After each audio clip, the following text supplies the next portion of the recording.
Hey, good evening, everybody. What is going on? Welcome on into Taco Tuesday. Hope you guys are doing well. I'm just getting a few things going for stream here, but I wanted to chime in just in case this does happen. But just as a heads up, there is a huge storm where I live. Huge is relative, but there's storm with a lot of rain and wind and whatnot. So if the power and/or internet goes out, I'll see you guys tomorrow. But that's all. We're gonna play some Marvel Strike Force today. I got a few videos that I want to go into, and some discussion that I think is required. Grax with the first, how you doing? Nice to see you, man. Unknown, good evening. Jay Sellis, what's going on, man? Day's going good. Stokecast, good job, Canada. It's true. It's true. Everybody did it. I think there was like a huge percentage of an increase from people who voted last year this year, which is cool. All right, let me switch on over. I think we're ready. Oh, that doesn't show up. I gotta fix that. I don't know why.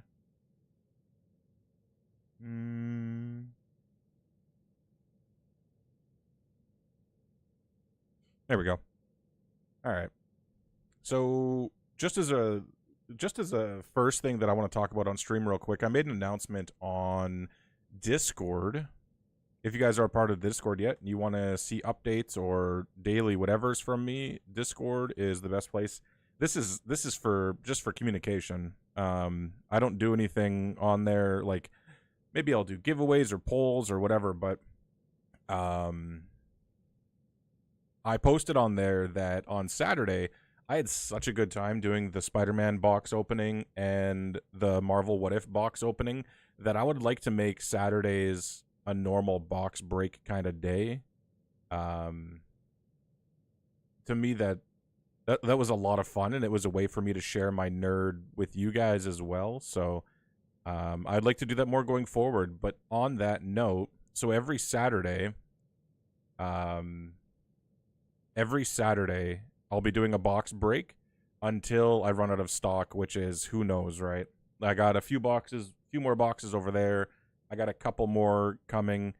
But on Fridays, I want to do a Friday comic book feature of the week. It's something that we talk about on stream quite a bit and that we all really enjoy. So I think a comic of the week where I can show a comic, I can show some of the art inside, I can show you guys all the different covers that come with it to give you guys options. And it'll be the newest comic on a Wednesday that I review 2 days later on a Friday. So, I tend to do that. We can up it from one comic of the week to comics of the week, and I can talk more about it if people are interested, if it catches on, if I enjoy doing it. So, but that's where I want to start, is with one, and then with the Saturday box breaks as well. So, what up, Dylan? How you doing? Another pay mile. Oh, the training map pay mile milestone is insane. Yeah, we can talk about this too. This shit's crazy. Let's switch screens and we can see a bit better. Cool. Grax on a 3-stream streak. Appreciate it, man. Oh, Stokecast. I had such a good time Saturday, honestly. I'm going to give in and spend the 20 euros or pounds because I like, because I buy the pass purely for training mats, and this will give me way more training mats.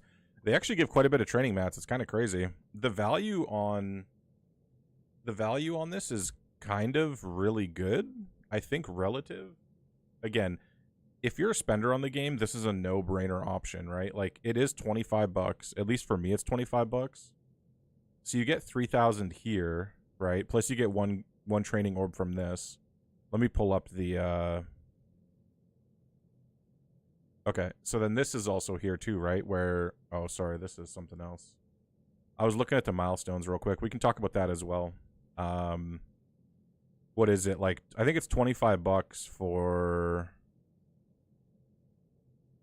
Where is it? Where is it? Come on. Where the hell is it?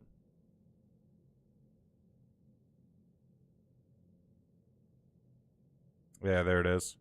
25 bucks for 600 more training materials, and then the 20 to get the 3,000. So I don't know. You do the math on that, right?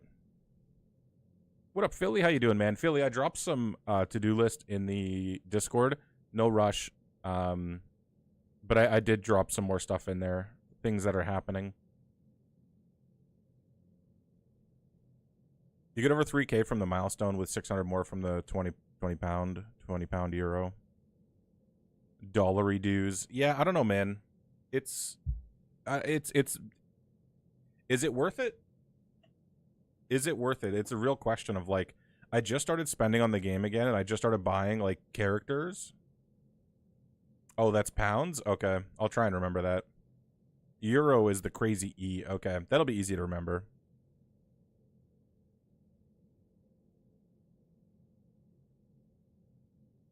It's not even in my offers. If you refresh, it should be there. Should be, but I'm not saying that their store page isn't bugged or whatever. Because for some reason on Discord channel I don't get alerts. Yeah, I tried pinging you on the weekend as well, but you didn't get that, so I just deleted the message. It's all good. That one's good. Worth for me, who usually buys a strike pass purely for training mats? Well, that's what I'm saying. Like, if you buy the strike pass, don't buy the strike pass and just buy this, because you're getting 600 from this, plus you're getting that full training orb. The full training orb from all the other, from milestone 1 to 10, and then you're getting 3,300 for this. So you're getting 3,920 just from buying that offer. Right? That's kind of crazy. I'm considering it, honestly. I just don't know if I don't know if I want to go into the spending of like, because I very specifically only spend on new characters, right? I like to show off the new characters, show people what they do, give my opinions on like ISO 8s and things like that early. You know, be in the early discussion of a character. So I like buying the characters early, but I don't know if I want to support like the training material shortage that they've created. I don't know if I want to support that, like, because they took them out of the, I don't know. I'm not sure. It's one of those things that's like, is it good for the game? Is it good for my account? Is it morally good to support that kind of practice? Like, does it show them that it's okay to do that, or are they going to do it anyway? Like, I don't know. I don't know, man. It's all up in the air. It's all weird. Good news, though. Liberty is in the bump store now. It's in the bumps. So basically, basic, yeah, it says right here, basic, Ultimus, basic, premium, mega orb, and the supply section. Liberty is moved to. Liberty is a great team. I want to do two things today, and I hope you guys are with me on this because I like the open discussion on it, and I want to make 2 videos about this. But I want to talk about. I want to start a series for teams in this game called "The Truth About," and then whatever team we're looking at. So today, I would love to do like the truth about Vigilante, or the truth about Liberty. And just talk about, have an open discussion about the team's expectations, where they sit in the game. Do they do what they're supposed to do?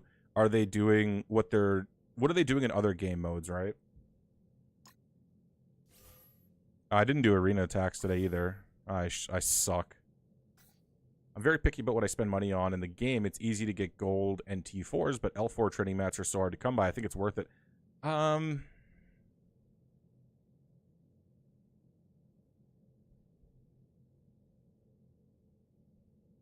Yeah, it depends what kind of a spender you are, though, right? Like I said, we're short training materials because they're giving us less. So did they give us less over the last little bit just to put out this really great offer and, you know, charge us $25 or $20 depending where you live? And then all of us are like, oh, it's such a great deal. It's such a great deal. Meanwhile, they're going to cash in on this such a great deal, right? I don't know if that's the case, but it sure feels like it. Also, I need different music. Yeah, this is what I'm talking about.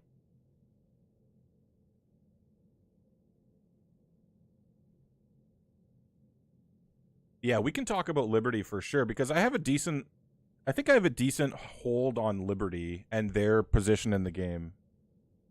I think I have a decent hold on it, but I'd love everybody to give, no matter if your characters are level 60, if you're a new game, early game, mid game, end game, you're a Kraken, free to play, what is your experience with Liberty and Vigilante? I'd love to have that open discussion later. because I think it's important for people to hear. Yeah, I think I got something for Liberty, man. Liberty and Vigilante.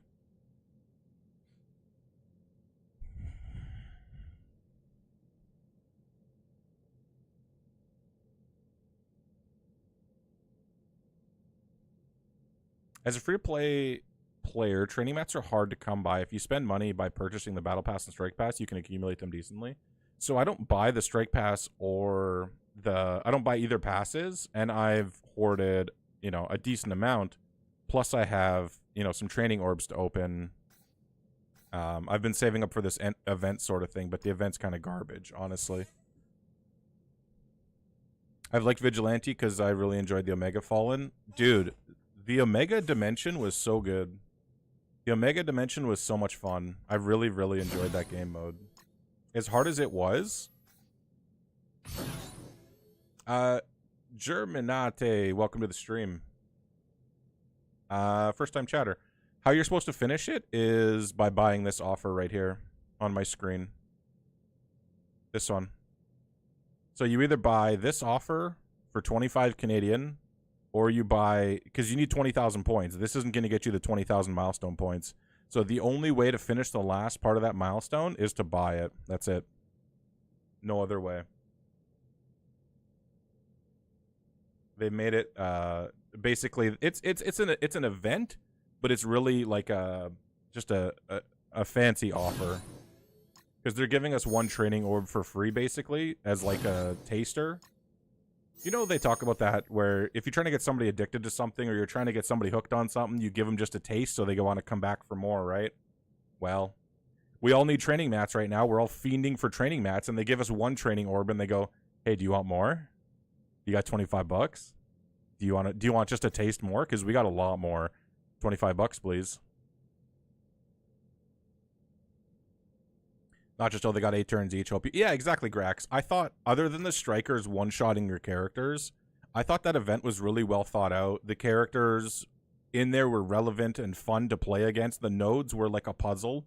Even with the strikers, the nodes were like puzzles. I was switching ISO 8s. I was switching who's a priority that I'm going after. I really, really enjoyed the Fallen Dimension Omega. I thought they were great. Like, I thought it was a great game mode, just overall. What position did I finish at? Oh, Jesus. Oh, I'm so low. Vigilante is turning out to be amazing in war offense, and I'm pretty sure they have other uses. Yeah, they've got... So if Vigilante... I won't spoil the video or the whole thing yet, but Vigilante does have counters in Cosmic Crucible at a high level. At a mid to high level, right? Because a lot of people put Astral on defense, and if Vigilante... You can just counter... You can counter Astral with Vigilante... You just open up with Silver Sable's ult, and the game's over. It's done. That's it. Game over, man. You just murder them, and that's it. It's simple. And Astral's pretty prevalent on defense, honestly. You see quite a bit of it. With the strikers, you could always play around. It's true, Grax. Yep. You could play around him. It was completable. No shoes, no shirt, no 25 bucks, no training mats. Nothing for you, Dylan. Why are we back on April 1? Oh, it's just doing... Okay. Let me play this. Let me just play this playlist. I don't have anything better right now. You should have to work out to get around this. Yeah, exactly. It was just a thing where you had to, murder puzzle it around. I like the event, though, man. I did. I didn't like how it was exclusive to Vigilante. What I would have liked is if they would have said skill or Vigilante and let people try and limp in with, like, their built-up Spider Society or whatever skill team they want. But Vigilante, like, the Vigilante team obviously was, like, the primo way to go and the only way to complete it. But you can let people at least attempt it. You know what I'm saying? Like, at least let them attempt it. That's the only thing I didn't like about that event, is that it was exclusive if you bought the characters. How does Awaken abilities work? Awaken abilities work similar to, like, a T4 ability. Let me see if I can find one that I don't have. Let's see. Who has Awakened abilities? Oh, yeah, so here. What the hell? Okay, so here. Holy hell. Okay, so basically, when you find the awakened abilities, you'll see that it'll have like the picture of whatever move it's associated with. So this is for Shadow King passive awakened ability. They could show up in offers, in stores, in leaderboards, anywhere. So wherever you can find these is how you get it, but you can only get a few shards at a time. So if you go into the store, you'll notice that there are awakened abilities in the store, right? Oh, come on. Yeah, so there are awakened abilities in the store. You can get 5 at a time, 10 at a time, basically however much they're selling them for. Once you collect 200 of them, then you can apply it to your character. And an awakened ability is just like a super version of the ability. It's very similar to T4's. Like in this one, it just completely changes the ability because it adds an in-war tag. So, you know, in-war prolong the negative effects and shit like that. Like, it's not relevant for him his normal duty in Battle World, but it makes him better in war, right? Like how Shadow King's passive awakened was a reward for one of the commander center things a bit ago. Yeah, that's what I'm saying. Like they show awakened abilities show up randomly, and it's just like when you see them, you got to get them because they could change a character quite a lot. You can't apply the awaken until you do the T4. Oh yeah, you got to go in order. So you got to do your normal ability progression, do the T4, and then you have access to it. Because level 5 is T4, right? So in speaking of a passive, yeah, level 5 is T4, and then level 6 is the awakened ability. The exception is Apocalypse? Is he? I don't think so. I think he's the same way. I don't even know if he has. Are these awakened abilities? I don't even know. Dude, it's been so long since I've leveled up Apocalypse. I don't know shit about shit. Okay. What's this milestone about? What do I gotta do? Campaign, earn training orb. Open training orbs, gotcha. Let me just crack those real quick. Oh, we got some orbs. Hang on now. Oh, I thought that was a gold at first. I was like, we hit the money, dude. How do I find these orbs? Where do they come from? Oh. 10-4. That's a big 10-4. We got 5 silver sable orbs. Come on, give me a gold. Nah. That's pretty good, though. 4 is not bad. Ooh, Daredevil. 6 of them, huh?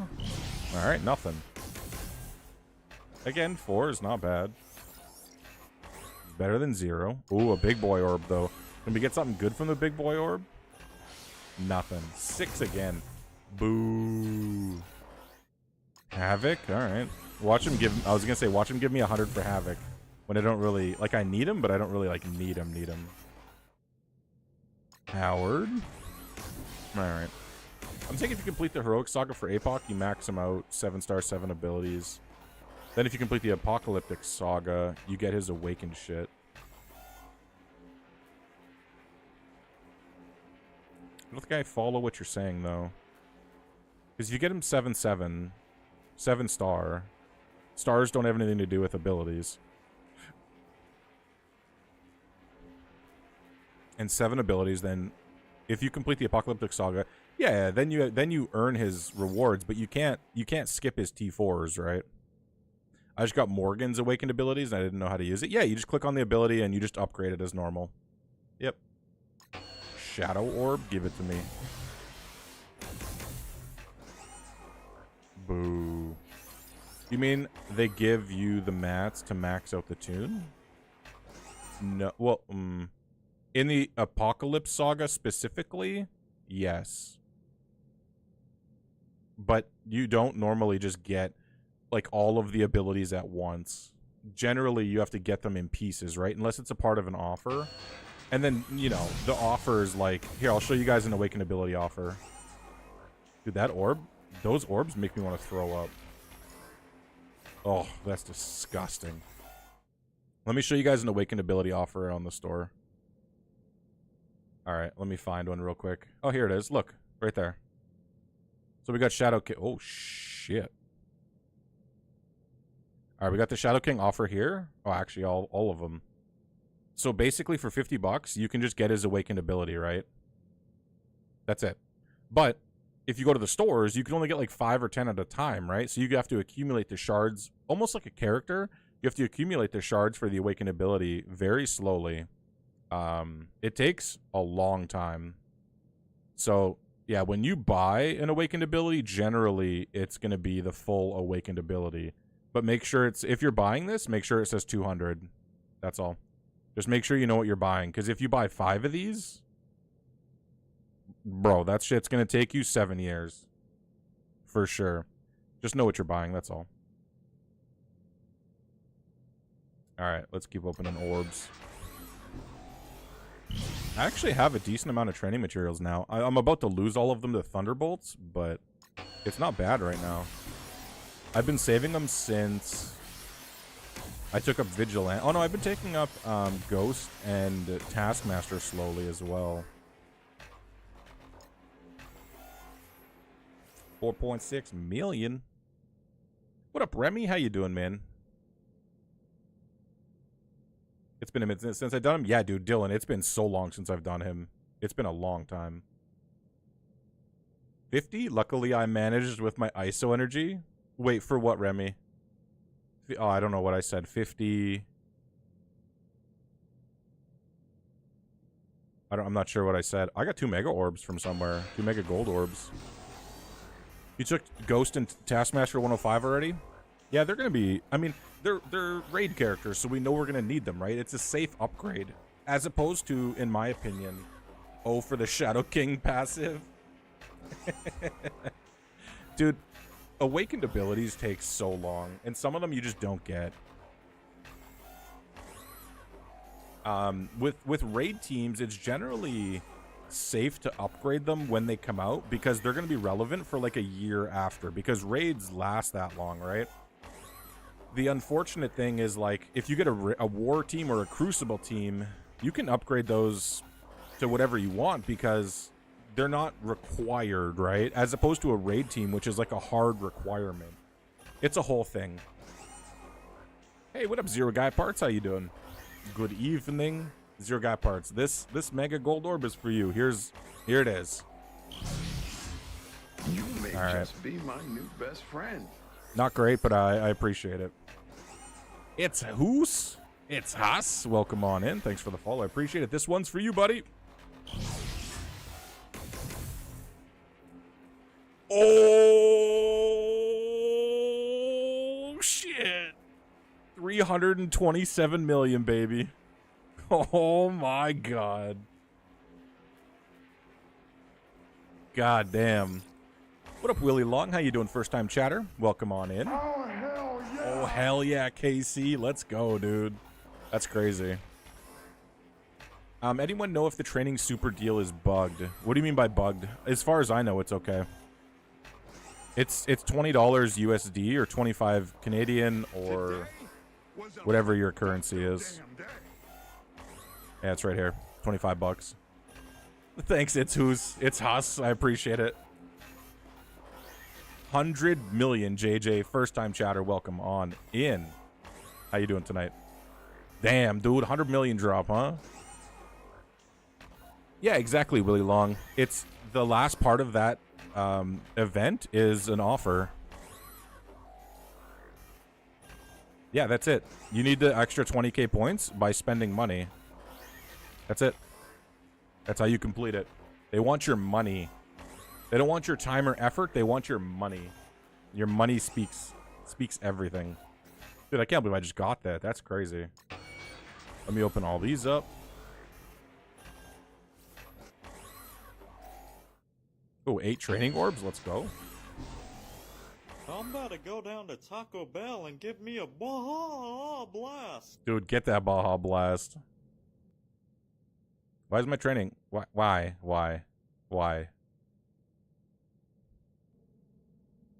Yeah, dude. Listen, I give you guys that luck. I shower you in that luck unknown. I give you that luck. That's dumb as fuck. Yeah, dude, it's just an offer disguised as an event, but they've done this before. They've done it many times before, really long, where they have like a free-to-play part of the event, and then literally the only way to finish the event is to buy something, right? Is to spend money. So this isn't new to them. They've done this before. Hell yeah, I appreciate the clips, y'all. Thank you guys.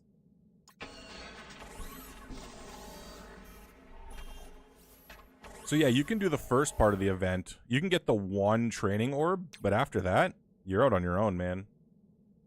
You're never seeing that shit. Also, it was announced that the Xcoin store is closing early. It is closing May 5th. So make sure you spend all of your Xcoins by May 5th. May 5th, the store is turning off. This is very, very important. If you have extra Xcoins, just spend them. Not now. You can wait for refreshes, but May 5th is when it's turning off. Just as a heads up. Look, there's 5 days, 22 hours left on the store. Just be very aware of that. That's all. They did update the time. They have recently updated the time saying that they're turning it off. It stopped raining. I don't know if I'll lose my internet now. I don't know. They literally did that 2 days ago? Yep. 2 days ago they said, You may just be my you guys have best 6 friend. days to spend all your shit. Ooh. Ooh, Armed and Dangerous. Welcome on in. Appreciate the follow. Thank you. How you doing? Also, who's going to Taco Bell and get me a Baja Blast? Pick me one up. 0 guy parts? Let's go. I'd love a Baja Blast right meow. Alright, I'm not going to buy any of those. So I'm just on the hunt for skill gear, specifically the micro dot, I believe. Buy this shit up for sure. I don't need any of this. We're good, we're good. We're You good, may we're just good. be my new best friend. Kamazi, welcome on in. If you guys, listen, you guys are here for the drops. I know why you're here. It's okay. It's not for the beard. It's for the drops. Just make sure that your Scopely account is connected with your Twitch account, and make sure that there's like a timer that says watch for drops or some shit at the top of chat. Hoosier! What's going on, Hoosier? How you doing? Good evening. Good evening.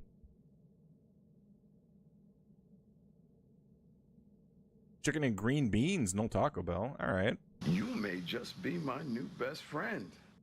It's for the fun, but nah, you're the shit, Unknown. I appreciate you, man. JJ DeBouse, welcome on in. Appreciate the follow. Thank you guys, man. I appreciate the follows and the support. Early stream, man. They dropped the Baja Blast in the well, I seen, so Armed and Dangerous, I seen that they had the Taco Bell boxes where you could go buy the tacos in the grocery store. I thought that was pretty cool. Let's see.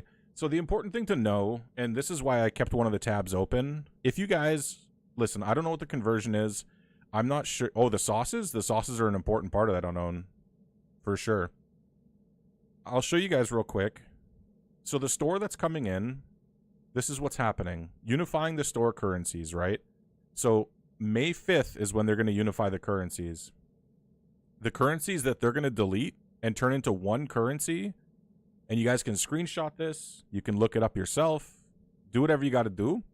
But it's Blitz credits, Gear credits, Arena credits, Raid credits, Elite Raid credits, War credits, Elite War credits, Crucible credits, and Elite Crucible credits. So if you want to spend those now, not knowing what they're going to turn into, feel free. I just want you guys to understand that these are disappearing on May 5th, right? Be prepared, spend how you want, etc., etc. This is not gangster. No, dude, this is Amish paradise, my friend. Oh, we know now? Oh, yeah. No, but I'm sorry. What I meant, though, Stokast, is this is good information, though. So this is the conversion rate that they're going to give it to you at.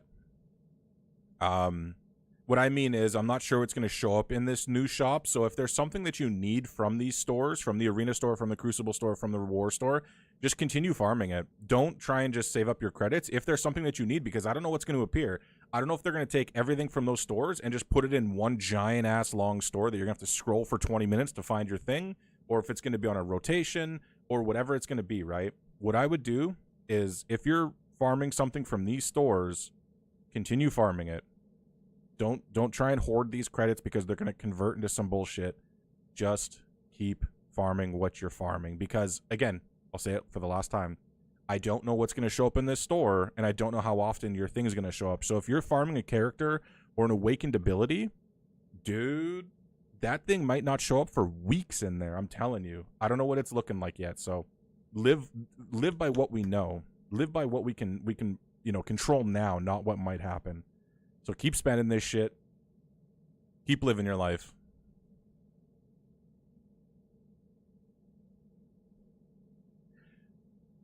The other thing I'm still buying is training mats.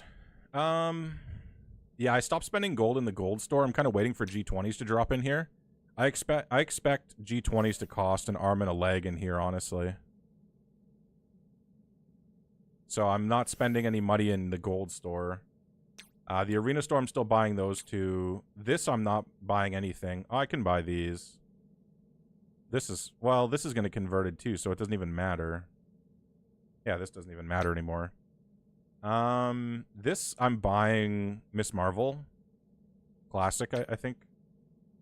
These, these aren't getting converted, so I'm just chilling on these. Yeah, Miss Marvel Classic, I'm buying in the Crucible store. I'm seeing if I have any high-impact characters that I can upgrade. And right now, I think the answer is a no, but, you know. I also try and keep 300 of every ISO 8. I don't know why, but 300 is a good number where if I invest fully in a character or two, I still have some extra just in case. I like having a just in case, like, holy shit handle kind of situation. So even with, like, the costumes, man, I'm like, what if they drop a sick costume? Because I don't care for any of these other costumes, like Hawkeye, Wong. I don't give a shit. I don't give a shit about any of these costumes that I don't own already. You know what I'm saying? So I even, like, hoard this, being like, what if one day? And then same thing with the Battle World store. I try and keep over 30 of each ISO 8. The purple ISO 8. And then just go from there, sort of thing. That's it. I ain't hoarding for the store change. Yeah, some people are, I think, though, Grax.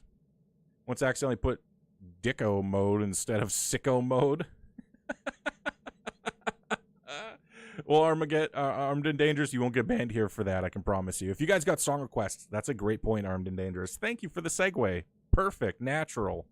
If you guys have song requests, feel free to put it in chat. Just put, like, the artist dash the name of the song. That's it. You don't have to put exclamation SR, because I have to put it into Spotify. So anything that's in Spotify, I can play. Probably over 1 million gold per piece. What's up, Dafoon? I'm ready for it. I'm okay with that. And that'll help me get to Xavier quite fast. So I'm ready. I gotta decide if I'm gonna do this bullshit training orb offer. I don't know. I don't know if I'm down with that, man. I don't know. Because again, it goes back to, like, they created a scarcity and now they want me to spend my money on scarcity. Oh, that's from Twitch drops, Dylan. Yeah, there's Twitch drops. The Twitch drops this week, I can tell you what those are. Because they changed them up a little bit. Yeah, let me see real quick.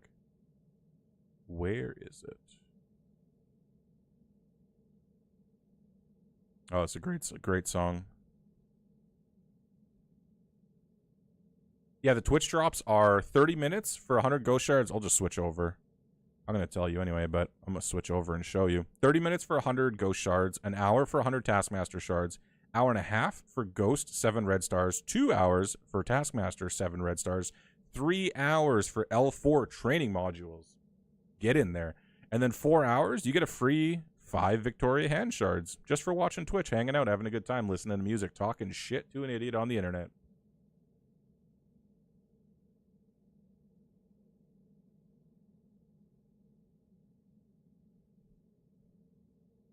I mean, you have some time to think about it. Do I like any rap? Some rap. I default to, like, metal, new metal sort of thing, but I'm down to listen to anything. Whatever you request, I'm going to play, so whatever you want to do, I'm down. Rage Against the Machine, Killing in the Name of. I don't know why. I just picture the Muppets in the old Cadillac converter driving down the street when this song plays. Rage Against the Machine is pretty sick. I like... Oh, Houdini is a fantastic song, dude. I listen to Houdini quite a bit. I like Eminem's my favorite rapper for sure. I've listened to him since early high school. Primer 55? I don't know if I know what that is. Falling in reverse, dude? Let's go. Voices in my head.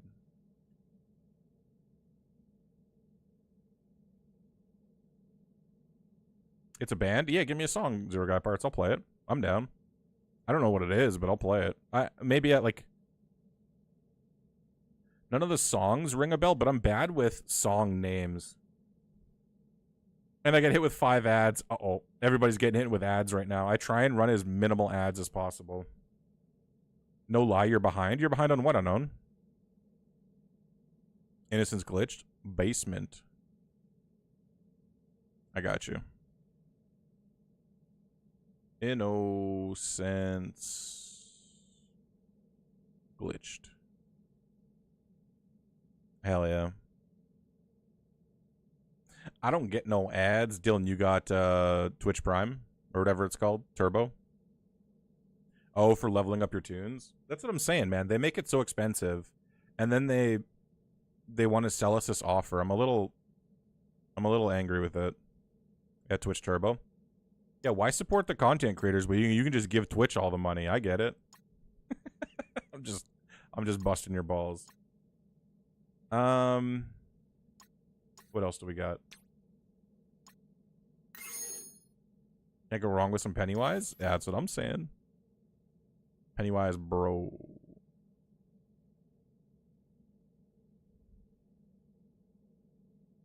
If I miss something, just at me again. Because it's not intentional. I'm not ignoring you. I want more dark promotion credits. I want more everything. You survived the ads. Welcome back, Armed and Dangerous. I appreciate you watching the ads and supporting the channel, man. It does help, even if it's a small amount. It does help.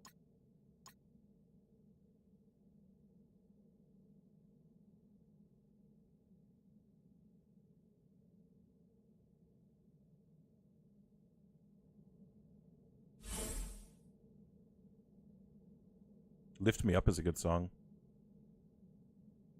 I got a funny 5-finger death punch story. It's not that funny, but it was funny for me.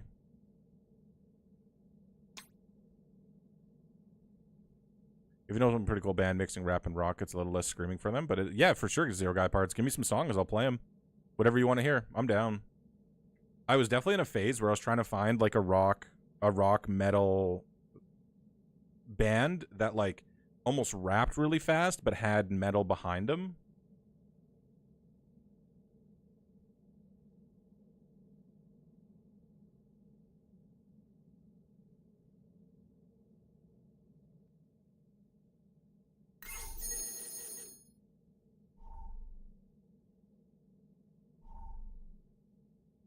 Yeah, a Skindred, I've heard a couple of their songs.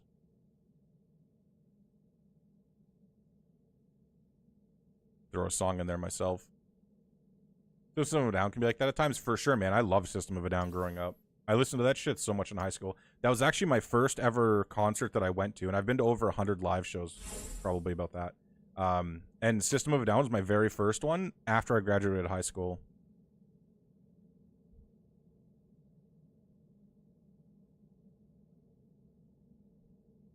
Wouldn't Zero Guy Parts be a woman? Probably, yeah. Maybe. I don't know. I don't check. Listen, Armed and Dangerous, I don't check at the door. Whoever wants to come in is just here. Lincoln Park.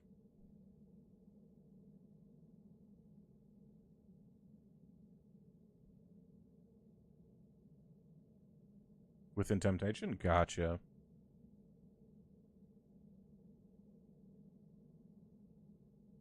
Hell yeah.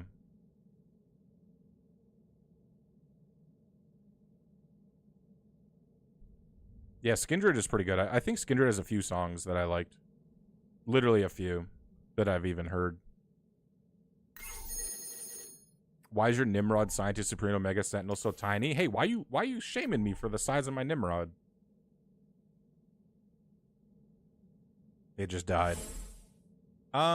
This team does its job up to a certain level, so I didn't have to invest in them. Them failing there doesn't usually happen. I don't believe it. I'll play this fight. I'll play this fight and make sure they win. Had female characters, the zeros were added here because I was forced. That makes sense. Oh, so you're saying Guy Parts is your name. Okay. I always call you Zero Guy Parts. That's cool. I've just been mispronouncing your name for like a month. That's fun. I like Rat Race and Nobody. I'll play that. Hey, you give me songs, Green Star. I'll play it.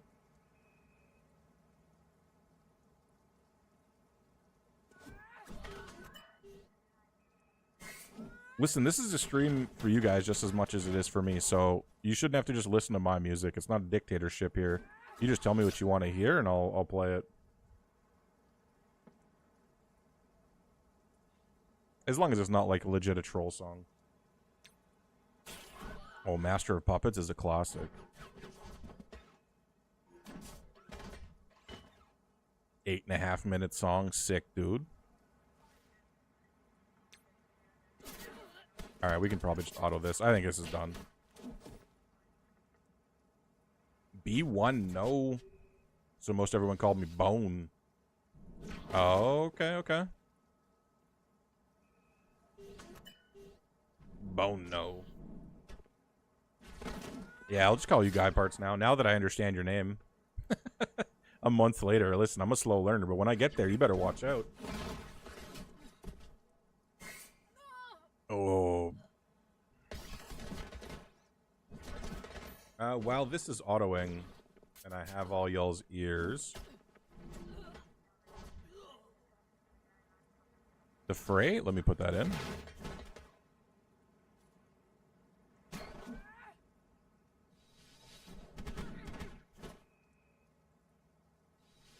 All y'all are in the queue, man. I don't think I missed anybody. If you guys aren't on the YouTube yet, try and give the YouTube a follow. Any sort of traction helps. Commenting, liking, subscribing. You guys know the deal. The business. I know a lot of people say it, but it does help a lot, especially the smaller content creators. If you guys want any stream updates, I communicate in Discord 100%. I don't have Facebook for stream. I don't have, Instagram, anything else. It's only Discord, YouTube, and Twitch. So we hang out in Discord, and like I said, any updates for stream, go there. I can also show off my Xavier Saga sheet. If you guys are looking to plan for your G20 experience and you're like, hey, the website doesn't really work that good. I don't like it. Well, there's a sheet that I built. Stochasticism has greatly optimized, and together we have built this amalgamation of brain trust, and it is awesome. Let me show you guys a sheet. It works pretty well. It actually works very well. Let me show you guys. So if you click on that link, it'll take you to this sheet. Basically, if you're at this sheet and you want to download it, just click on File, make a copy, and you'll make a local copy that you can edit. That will not give you edit rights. That link there, you'll have to make a local copy to switch anything. What you want to do is, on the left-hand side here, you just put in whatever characters you want. So if you're taking in, like, Hitmonkey, and Blade, and Oath, and Punisher, and Daredevil Mustard, it'll tell you how many mini uniques that you require. And then at the very end, at the bottom, because once you fill out all the sections, it'll accumulate everything that everything that it requires, and it'll show you your total at the bottom. We don't have the auto information importing, but you can put in your own amount just to keep track. So if you have 233, you know you're still looking for 42 of them.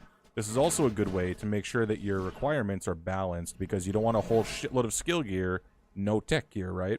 Because ideally, what they want you to do is get a slow drip of everything. It also has your uniques down here as well. So, yeah, there's the sheet. Use it if you guys want. Let me know if you want any characters added or if there are any bugs that you guys find. New characters are added to this as well, though. Stokast just added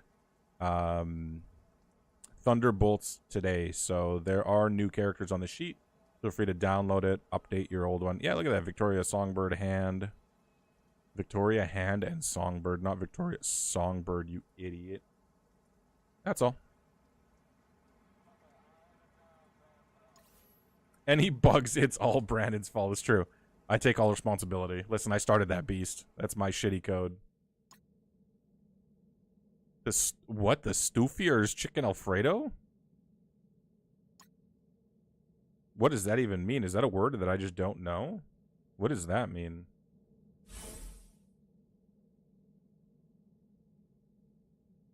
I had no bugs using it. Cool. I'm glad to hear you guys are getting some use out of it. I tried to post it on Reddit, but I didn't have a Reddit account. So I couldn't post on Reddit without a Reddit account. So I just didn't post it on Reddit.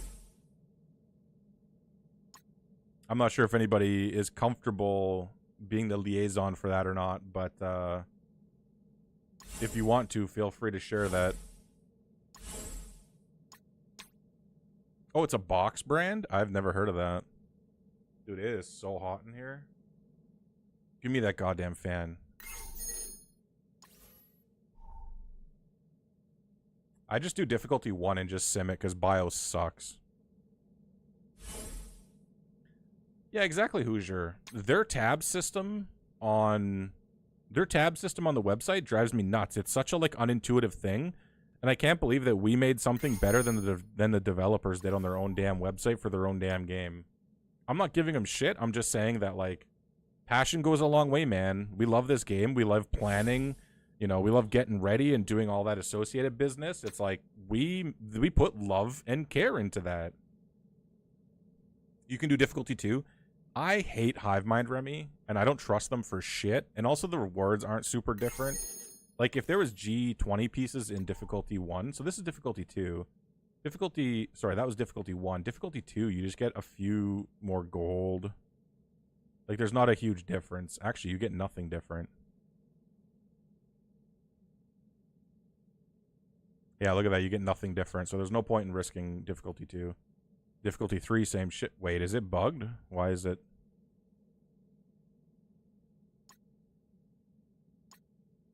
Oh, bonus rewards. Does that change? Dude, I'm new here. Yeah, I'm new here. What do you want? Okay, so difficulty 2 doesn't, like, I don't need teal elite orbs anymore. My teal gear is stacked to the moon. If I could do tier 3, that would be different. Tier 3 is the breaker for gear 20, so if you're doing Chaotic Storm Raid, I would say, like, do tier 3. That's the best place to do it. I like doing tier 5, but tier 3 is the base. I think the minimum you'd want to shoot for.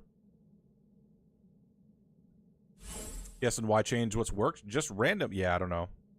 We are two pretty. That's what I'm saying, Stokecast. We're two pretty smart dudes. We're not just rocks in a corner. We're pretty smart. That's all I'm saying. We can sim this. Odin's a beast.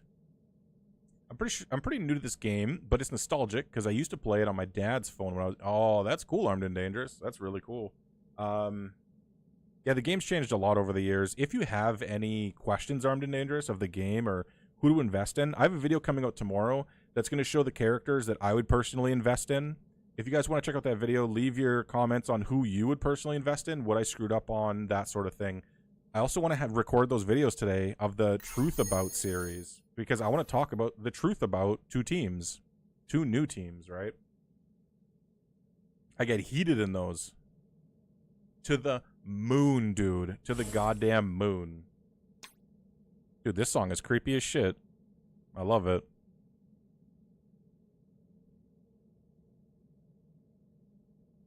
I love horror movies, so this is perfect.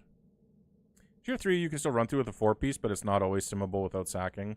Yeah, I just don't screw with tier 3. Once I get the Thunderbolts up and going, and I can, like, 3-piece plus, you know, Super Scroll and maybe Void Knight or something, then I'll move on to tier 3. Oh, this is the Binding of Isaac. Okay. The moon haunts you? Dude, the moon is my ally. Mystic or Mutant? I'm pretty sure. Oh, I'll just do this. Do the boss node real quick.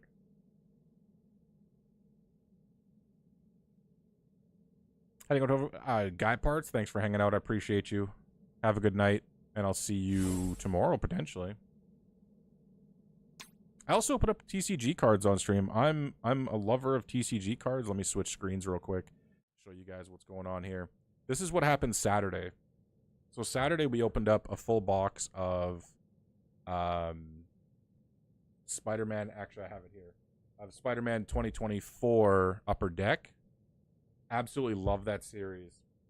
We also opened up a Marvel What If Season 1, and I got some decent hits out of there. I got a Yondu, which is 400 out of 888. Beautiful card. We got a Gamora, that's 414 out of 688. Another beautiful card. Love the old school looking border. And then we also got a Captain Marvel, which is 20 out of 100. There's only 100 of these that exist in the world. So that was a pretty cool card to hit. Kind of a main Avenger. And then my two highlights of the day, because I love Spider-Man. Spider-Man's my favorite. We got, out of the Spider-Man 2024 Upper Deck box, we got Spider-Man 2099, and that one is 415 out of 499. So we got that. Plus, we got Ghost Spider, which is 351 out of 499. So that's pretty cool, man. I also have all the base cards sitting here and whatnot, but I open Pokemon cards, I open Bleach cards, Final Fantasy. I do all kinds of nerdy shit. It's not just video games. It's not just comics. Listen, I do all kinds of shit. I just love nerdy shit, and I love sharing it with you guys. John Murphy, I got you.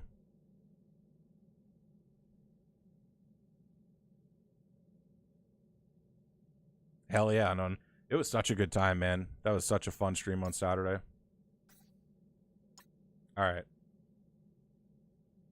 Let me see. I'm pretty sure I'm still Strike Team 2. Yeah, I think Skins let me do it. Dude, that's what I'm saying, Unknown. Fun Bar does it all, baby.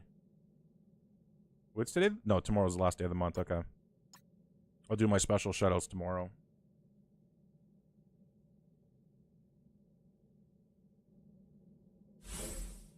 Dude, the best skin in the game? By far. How far along are you in GD8? I've beaten it. I'm going to restart it. I'm going to restart it for research purposes because I want to test something tonight. So I'm going to play raids here. I'm going to go do war. And then I'm going to actually go into Dark Dimension 8. You may just be my new best friend. Lazar94, thank you. Welcome on in. How you doing? My Alpha Flight? Man, my Alpha Flight's real sketchy. I got to play Alpha Flight. We'll see.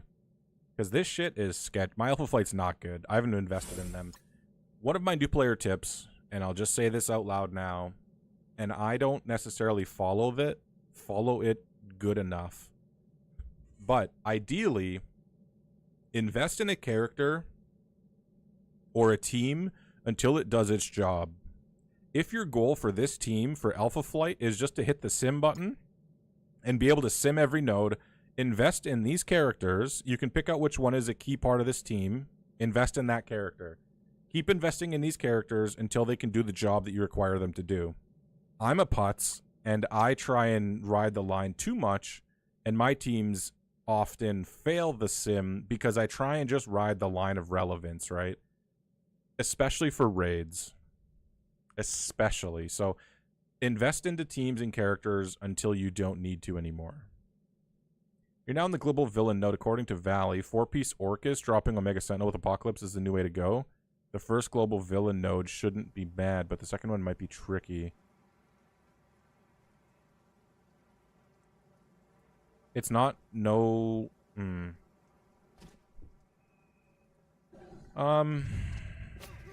Yeah, I could see that working, Dylan, honestly. Because the Orcus team is fantastic, especially out of raids. They're really good. They're surprisingly good. Apocalypse is the only one that's kind of sticks out there as an odd... Apocalypse is great, obviously, and you want to take Apocalypse everywhere. But his cooldowns are large. It's probably his only problem. Orcus Armed and Dangerous? Orcus is fantastic, dude. I have no complaints about Orcus. Orcus, Night Stalkers, and Vigilante, which I'll talk about later. I want to talk about more in depth. Are quite good teams. So it seems. I'm Dr. Seuss. What do you want? The global villain is only 82 million enemy health. The second one's 320. So you're just looking at a prolonged fight versus like a burst damage, right? And I always talk about how burst damage characters aren't necessarily good for Dark Dimension. So as much as I love characters like Storm, her abilities go off so infrequently that you can't you can't gain much value from her damage, but what you can gain value from is control. So if you can control characters, if you can ability block them, if you can defense down, slow, disrupted, trauma, if you can do abilities to characters, to me, that's much more valuable inside Dark Dimension. Obviously, it's better if you can combine the two and you can get control plus damage. That's obviously the dream and the whole goal, but yeah.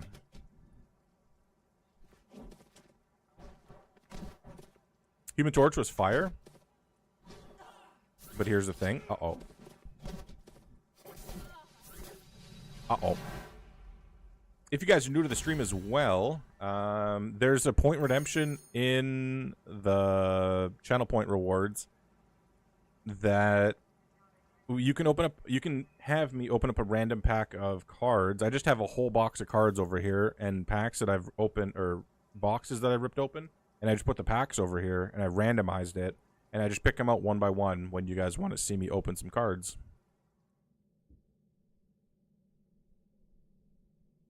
Like I said, there's Pokemon, there's Bleach, there's Attack on Titan, there's Final Fantasy, there's hockey, there's wrestling, there's all kinds of shit in there.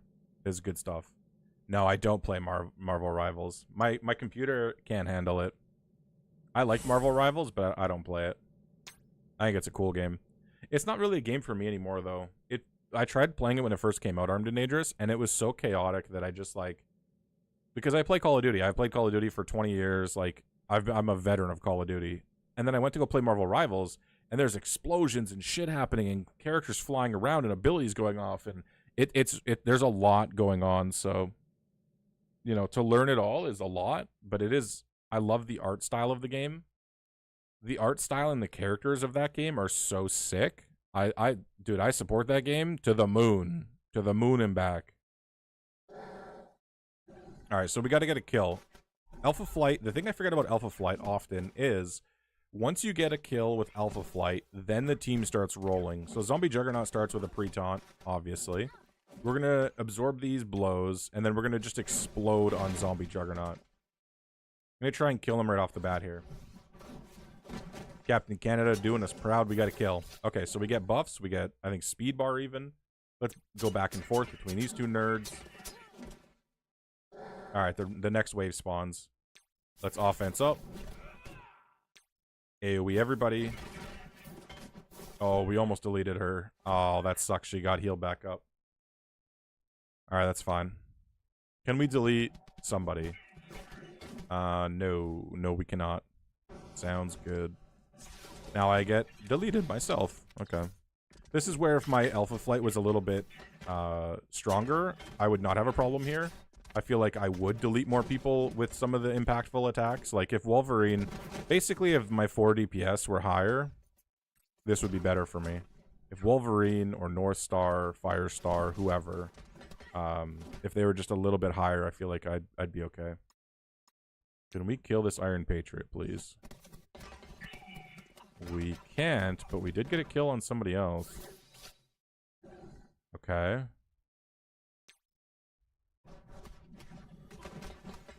It is, once you get used to it, the game feels way slower, so you can think of strategies more. Dude, I think that game is awesome. Marvel Rivals is sick.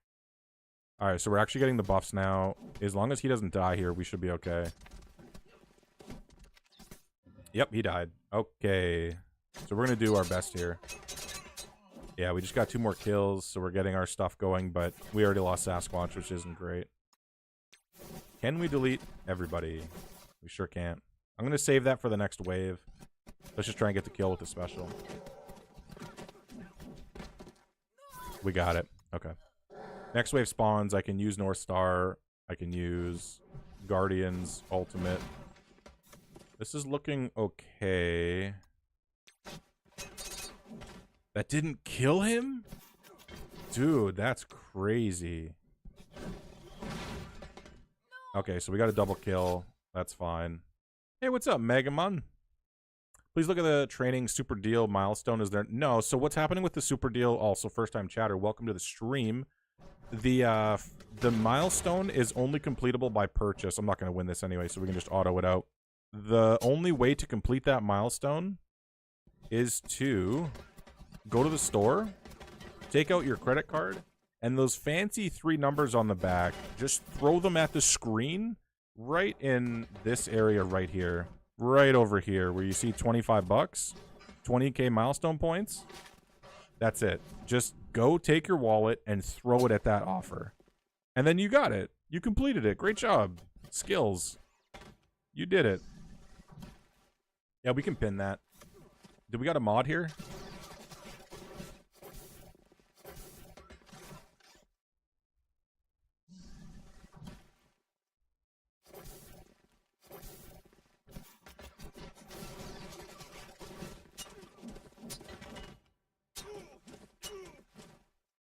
I'll just do that and then I'll pin it myself.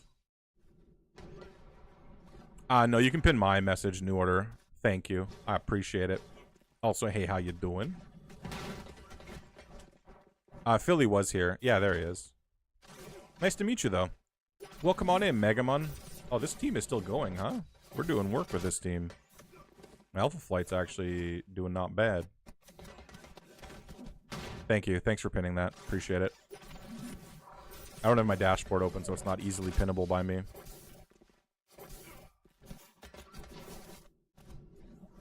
Philly. Mrs. Filth has had code for 4 days. Jesus Christ. I feel like hammered dog. If I don't survive, please tell Ronan okay, I'll make sure to tell him. God damn. Dude, it was all that Oblivion you were playing. It weakened your immune system. Jesus, dude. Get better, man. Rest up, drink fluids. Listen, you're old and responsible. You know what to do. I'm level 43 on Strike Force. Any tips for right now? So that early in the game, Armed and Dangerous, what I would do is watch my video that's going to come out tomorrow. I can show you a quick peek, but watch the video that comes out tomorrow and invest in characters that are high impact. Don't invest in every single character. Invest in specific characters, and many characters can cover many game modes. So there are characters that you can use across game modes that are efficient to level up, in my opinion. Like, you get Punisher early. Invest in Punisher. Punisher is a machine, dude. He's so good. If you time out here, you don't have to heal. I mean, I wasn't going to beat that shit anyway. I could probably do it, but then there's just more Alpha Flight nodes here, and I don't care. I really should care about Alpha Flight, though. I like the Alpha Flight team. They're just old world stats, and I'm not investing in any old world stats characters. So, let me plug myself real quick, which sounds weird to say out loud. Let me show you guys a video that I made real quick. I'm just trying to give you guys the resources so you can, I'll teach you guys how to fish. You can catch your own fish eventually, right? If you go to my YouTube channel, Brandon Number, we're pushing 500 subs. Thank you. Appreciate it. But the more important thing is I do character spotlights for characters that come out, you know, try to do it either close to their reworks or if they're a new character released. I made a character called All Characters Post Ares Stat Increase. So what happened is that every character that came out after Ares is going to have these increased stats, and every character before Ares, for the majority, not everybody, like Old Man Logan, obviously, isn't worth investing in. So, again, any character pre-Ares is basically not going to be able to keep up with the characters post-Ares, after Ares was released, minus some of the key characters, like Old Man Logan, like Nightcrawler, like Illuminati, right? Those teams and characters are still fantastic. So, watch that video. It's a 2-minute video. It's not going to take a lot of your time. I go into a little detail, and then if you want more information, feel free to ask.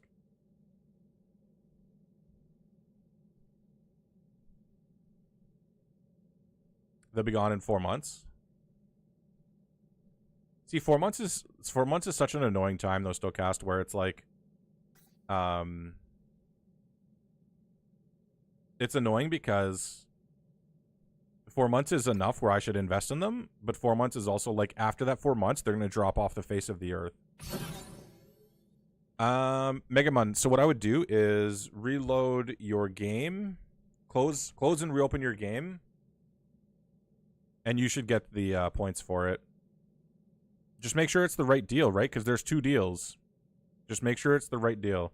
Because there's a $5 deal or $7, depends if you live in Canada. It's only 5,000 points, right? It's only 5,000 milestone points. So don't buy this one. Buy the 20,000 one, the 20,000 points for $25 Canadian. And you should just have to refresh your game and you should have it.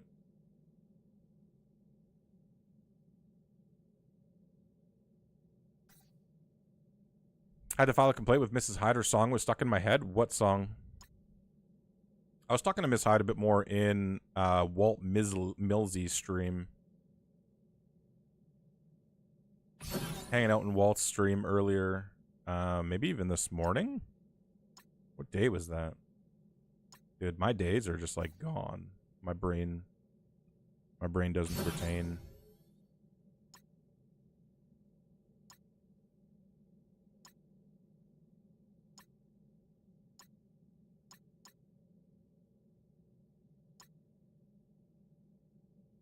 Okay, let's do some war attacks. Oh, we got command center. What do we got here?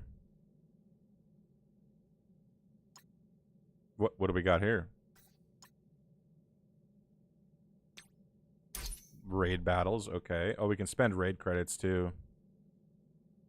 Earn teal gear. Battle and raid. Earn armory 20s. Open an armory 20. Battle and raid. Okay. Do I have any armory 20s? I do. I've got 2 of them. Give me some skill gear. Ooh. Okay.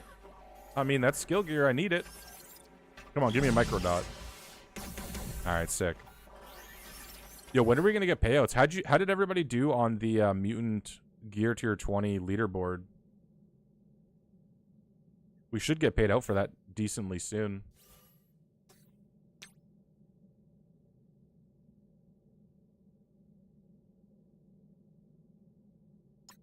Although there is controversy behind it now, apparently. I didn't know about it, but apparently there's controversy, of course, because we can't have a normal-ass leaderboard. It's crazy.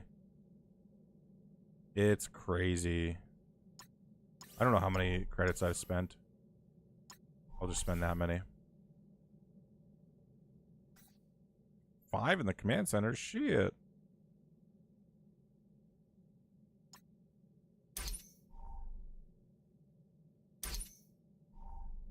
So the weekly ones, not going to do that, not going to do that. This is fine. That's not going to happen either. That's cool. We get some silver sable shards here. That's fun. Ooh, I can upgrade her. It was linked to Omega Fallen. Of course, it's going to have dude, it's not even about that, Grax. Apparently,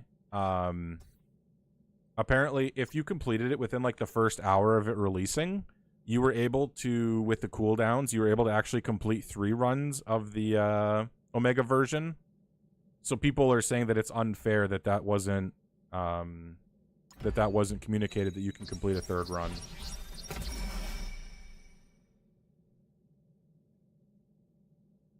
Gonna be able to upgrade Silver Sable. Look at that shit. That's a huge upgrade. From 8.2 million to 9.1 million health. That's insane.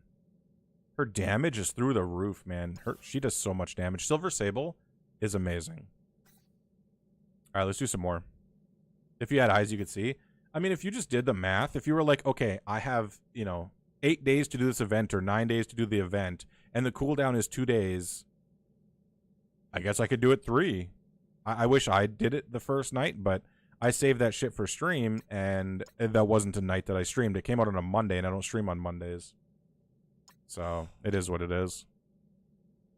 Spider Slayer, Polaris, Agatha, Hulk, Ghost Rider is my current Nexus lineup. That's fine. Agatha is great. Hulk is kind of a busted... Like, he's... Okay, so... Fucking Fruit Fly. Spider Slayer is... I love... Okay, so... Spider Slayer's part of the Superior 6. I personally love the Superior 6 team. I just don't know if a normal human should love the Superior 6 team. But I love them. You know what I'm saying? Like, I don't know if you should invest in them, but I love them. Because I love Spider-Man stuff. So the villains, of course I'm going to invest in the villains if they're even a decent team. So Spider Slayer, I think, is good. Polaris is a part of a Crucible team, which is good. The Immortal X-Men. Polaris is pretty good. Agatha's great. Hulk is booty. Ghost Rider's booty.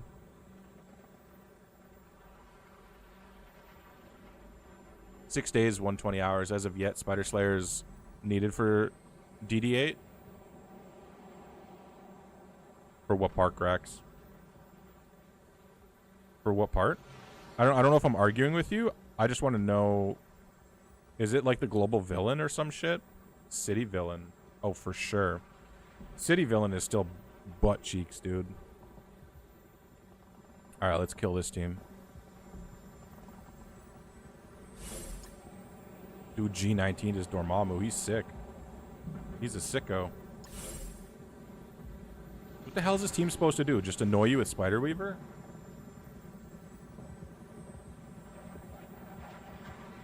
They're still usable and used to unlock other legendaries, if I'm not mistaken.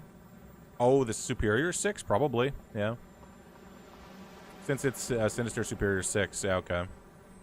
Pandapool is very niche. Pandapool is only used in war and one team, and it's very specific. It's so I didn't invest a lot into Pandapool. He's just the tank that, you know, revives.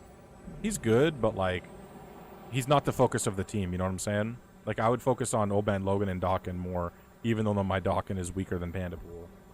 Pandapool's fine. Panda is used for the Shadow King unlock. Oh, the team probably, yeah. Yep. But he's not worried about, I don't think he's worried about the Shadow King unlock right now. But you're not wrong though, Grax. Like, yeah, that's exactly it. The next iteration of the video that's coming out tomorrow is to mention all of the unlock requirements for like Shadow King, Oban, Logan, Apocalypse, all the legendaries that aren't a part of Dark Dimension. Cosmic Ghost Rider, I wouldn't upgrade Cosmic Ghost Rider that far. He's okay. Red Hulk is a striker. Red Hulk is meh. He's fine. Red Hulk is a part of one specific team right now. The SNF team that uses Void Knight to clump the whole team together because he's quick. And then you use Red Hulk, Lady Deathstrike, like Firestar or some shit. It's just a team that does a lot of damage to adjacent targets. That's pretty quick. Yo, what up, Leviathan? How you doing? Happy Taco Tuesday. Leviathan, are you playing Expedition 33? What song is this? It's a great... Oh, it's Skindred. Yeah, it's great.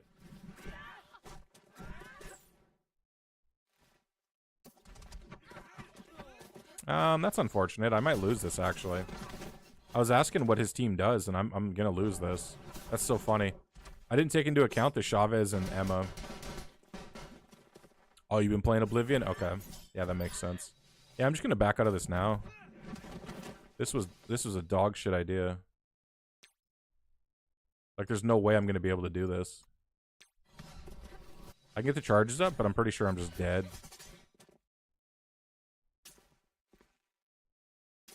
Cersei gets the turn rewind. Oh, she misses. Never mind. Oh, that's over. Okay, cool. Wasted an attack. Good for me. You've been playing Oblivion? Hell yeah. How are you enjoying Oblivion? The Oblivion remaster remake. Expedition 33, without going on a tangent about that game, it looks like how a modern turn-based game should look. I really enjoy... I love turn-based games. It's my favorite kind of games.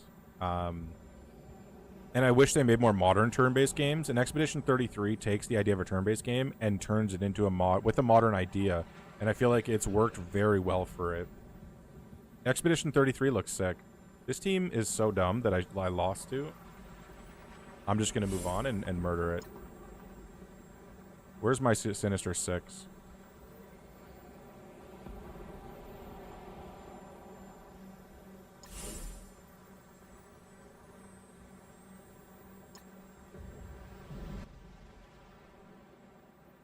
I wish there was a way I could show you what characters I've unlocked. Just be my new best friend. I'm considering doing like a roster review process, but I wanted to get out these videos showing people who I invest in to have a tall roster, not a wide roster. And what I mean is investing in many characters to a lower level instead of investing in very specific characters and teams to build a higher tower, right? Think of it like a tower. Once I release these videos, I'll be more comfortable with talking about people and who should they invest in and who they shouldn't invest in, because I don't want to give you guys the wrong advice or the wrong idea.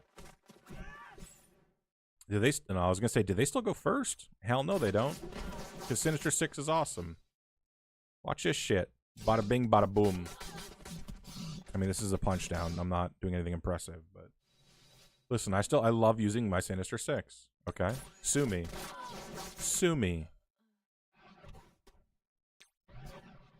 Shin Megami Tensei and Final Fantasy got me there on the turn base. So Shin Megami Tensei, I used to play them on the Game Boy 3D. I think I played a Shin Megami Tensei game where it was a turn-based game, and you basically like combine demons in, I think it's Japan, like a Japan setting. It was so good, dude. Shin Megami Tensei was a lot of fun. I really, really liked that game. Johnny Mac with the follow. Welcome on in, friend. Hope you're doing well. Hell yeah. Death Mark Games with the best take I've ever heard, man. The Suikoden remastered games 1 and 2. Dude, I'm telling you, if you want to get punched in the face by nostalgia, those games are so good. They're so good. The Suikoden remasters are amazing. I would highly recommend those if you're an old school RPG turn-based fan. They're so good. Story's great. The gameplay is great. Like, all of it is just fantastic. Let me see if I can do this punch-up. I don't know if it'll work. Maybe. I should max and upgrade the Punisher? Yes, sir. Yes, sir. Punisher is a green light. Go ahead. Take him to the moon, Armed and Dangerous. Punisher is fantastic. There's no wasted investment in Punisher right now. Agreed, Stokast. Agreed. Yeah, the Suikoden is great. Digimon? Does Digimon have a new game? Lunar Remaster just dropped. It's right in the childhood. Lunar. I don't know if I know what Lunar is. It doesn't ring a bell for me. I don't know if I played that shit.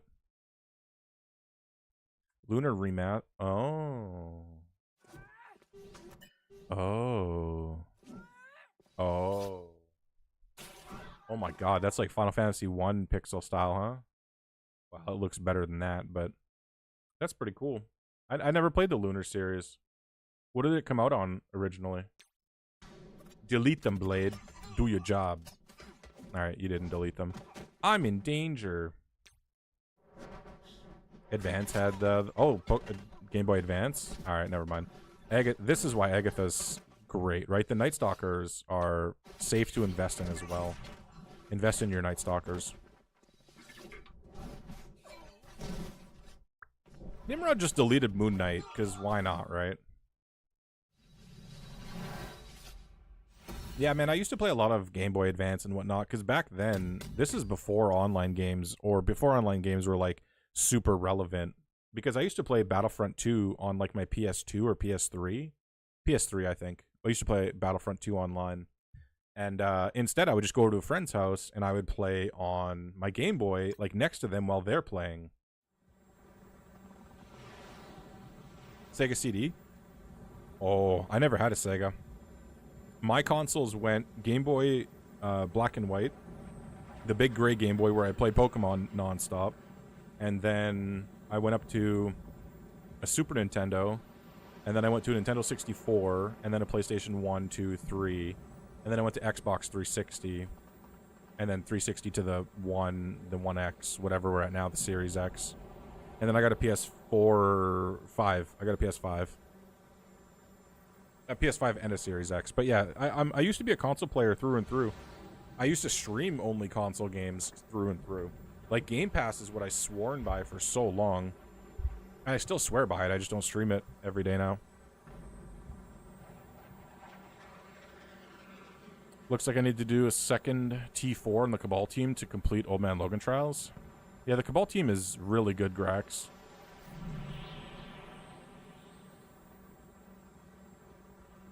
Really good in Crucible. They're okay outside of Crucible, the Cabal team, but inside Crucible, man, they slap. Never owned a console until I was able to buy them. But did play a lot because friends. Yeah, that's how I was too unowned. I played the original Nintendo at a buddy's house next door, but I never owned one myself. Punisher to tier 8. Fantastic. Congrats. You'll love them. First ability is level 3. Second is level 3. Second and third are level 2. Okay. Yeah, just work on Punisher. You'll enjoy him. Because I didn't back out fast enough. Oh, that always sucks. When your character dies and you're tapping on, like, the settings thing to quit, and it just won't let you quit. That shit sucks. Don't you just introduce my friend Heroes of Might and Magic. And he... yeah. Dude, Heroes of Might and Magic, I put a lot of time into back then. Holy shit. That game was so good. That game was awesome. I assume we're going to attack these. If nothing's marked, we can do the 2 videos that I was talking about. So basically, how I'd like to structure these videos are, I'm going to do an intro, I'm going to explain what the thought process is, and then I'm going to start breaking it down in sections of these teams. I don't have a written script for this, I'm just going to kind of go off the cuff. And if you guys want to put any input in chat, definitely let me know. Feel free, tell me your opinion. And then I'll even cut it and put it in the video. I don't give a shit. Just so that they know who's also being credited for it. But I think it's worth a discussion because these teams, I want to talk about the truth about these teams. I have 3,500 power cores. Should I just hang on to them? So Armed and Dangerous. What I do with power cores is I don't recommend hoarding for a new player. What the hell is this? Scared the shit out of me.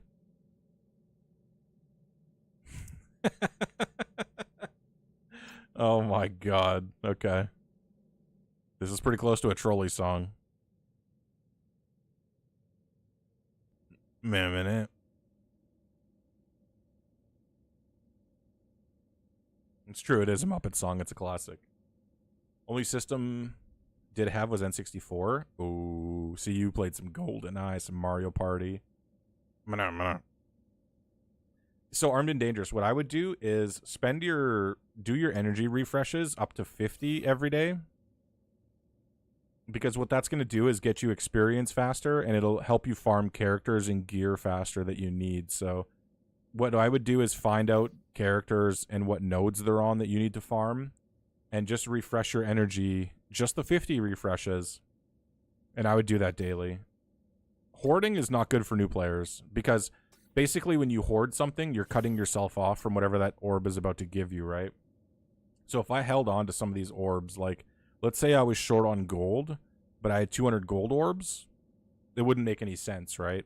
It wouldn't make any sense because I'm going to be short all this gold that I could have spent if I have 0 gold. So only hoard. Don't hoard. You know what? If you're a new player, don't play it. Don't hoard. Just don't do it. It's not a smart idea. And it was until it was given to me. Quake, Turok. Oh, 1, 2, 3. Jesus. Yeah, spend. Because even if you have 3,000 cores, what are they doing for you? How are they helping your account right now? They're not. The point is that I'm trying to make is they're not helping your account by you saving them.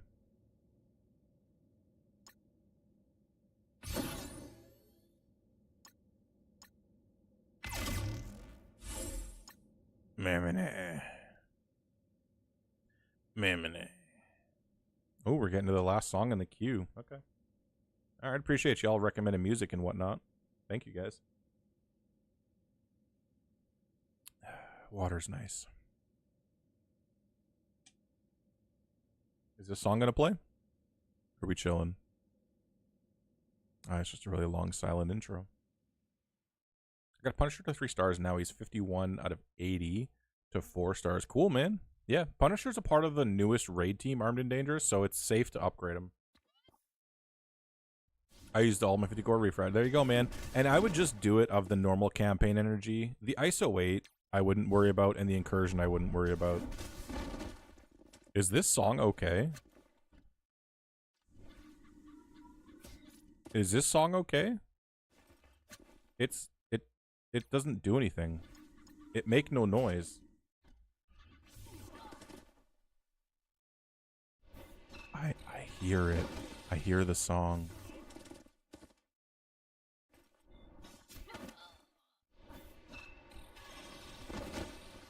Oh, I didn't want him to do that, but that's fine. That's why he keeps not attacking afterwards. I'm an idiot. As soon as I put it on... Oh, Jesus Christ. I might lose here because of that. I mean, I misplayed this shit out of this. I deserve to lose. Oh, and he got his charges. Oh, sick, dude. I'm out. My bad. That's your request? It picks up? Okay. It's just like a 20-minute silent intro. There's a nice little piano.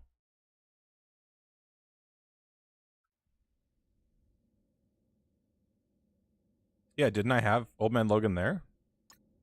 Oh, I took in Null? That's so good, man. That's a nice use of my attack. That's great. I usually use Old Man Logan there, but I just went in thinking that I had Old Man Logan. Clearly, I didn't. That's legit hilarious. My Old Man Logan's kind of butts too, honestly. He's not maxed out. This song is so familiar. What is this from?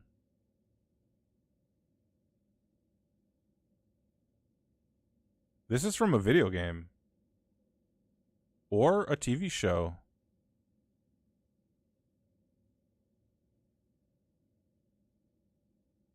It's from 28 Days, Weeks Later.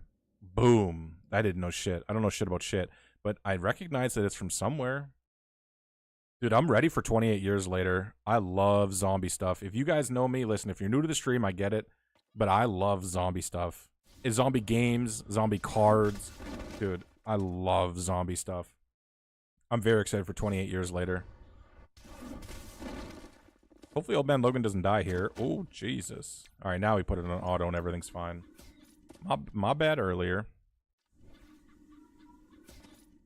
Oh, but we gotta... Yeah, okay, we don't have Null. I was like, we gotta have Null not use his ult. Because it cancels out the battlefield effect. But this is fine. This is all fine. It's all a part of the presentation. I don't really go and see movies anymore. We usually just wait for it to come to a streaming service. But horror movies are a bit different. We do go see horror movies. So we might see the new Final Destination. I kind of want to see Sinners that's out. And then 28 years later, I might go see as well. We'll see. We'll see if it's playing at the drive-in. We might get Days Gone too. So Days Gone is such an interesting game because I acknowledge that that game is amazing, and what it does, no other zombie game really does, other than... Oh, what's that game called? What the hell's that game called? I forget. Doesn't matter. The amount of zombies that they have in there, and they don't have any performance problems, and the amount of zombies chasing you and how they're dynamically chasing you is so good. They need a second game for sure. I haven't played it, though.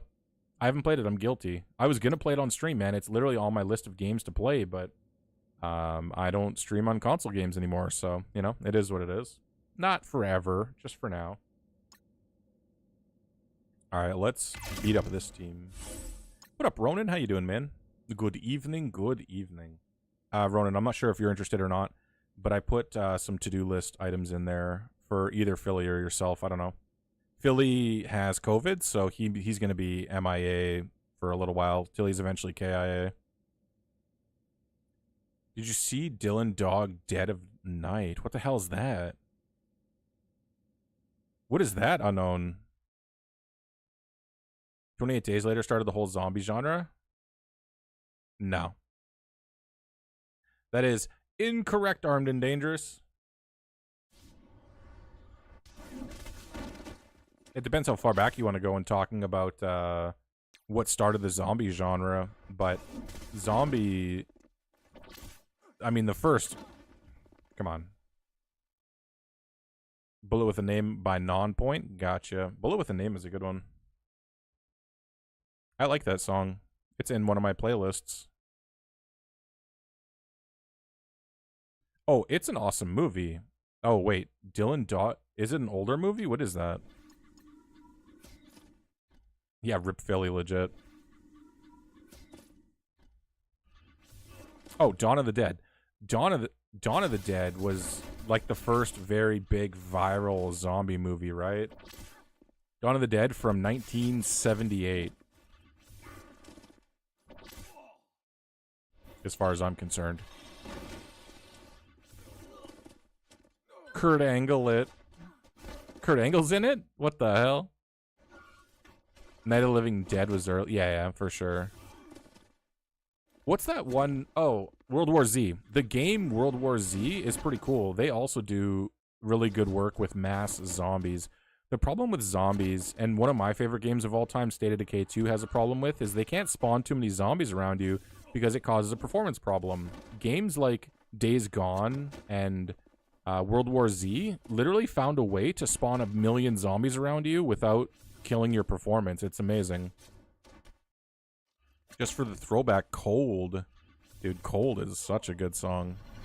It's funny, I typed in Cold, and Corn came up because that's what I love corn.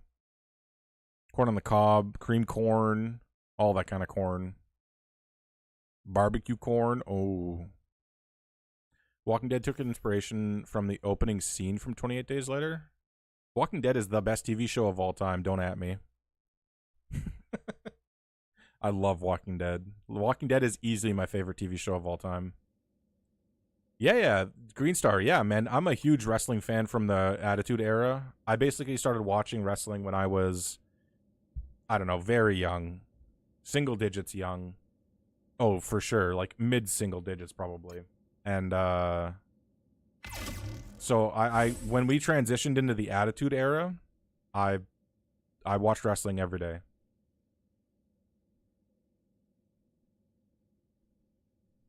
The Flash is the greatest. Get out of here with your WB bullshit. Listen, I'm not going to yuck your yum, Armed and Dangerous, but get out of here. There's no way. Dude, this song is awesome. Are you the I really like corn kid? You found me, Leviathan. You found me.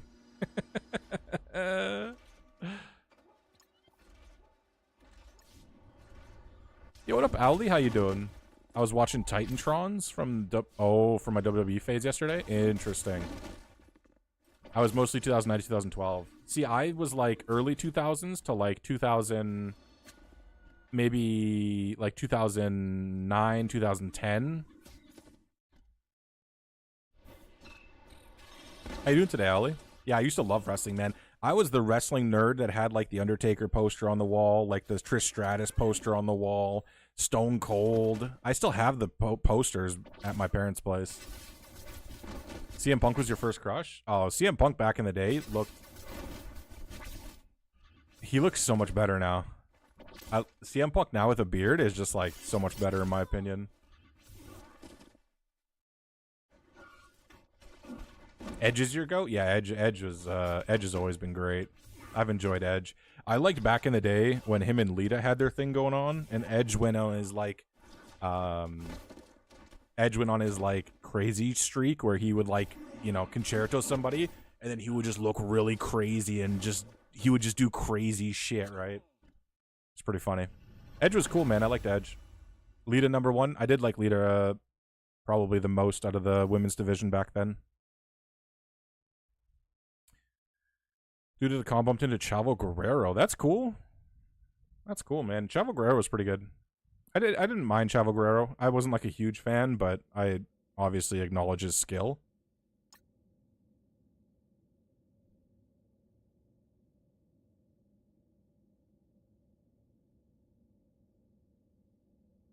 All right, now that I fought up after payout, maybe I'll be good for tomorrow's payout. I don't like fighting Mephisto teams. I feel like I always lose to Mephisto teams. It's just more than I wanted, more effort than I want to put towards it right now, especially after payout. What are you up to tonight, Owly? What's going on? You said you're watching Titantrons? Or that was earlier. Oh man, I'm in shrimp mode, Leviathan. I'm just fully like meh.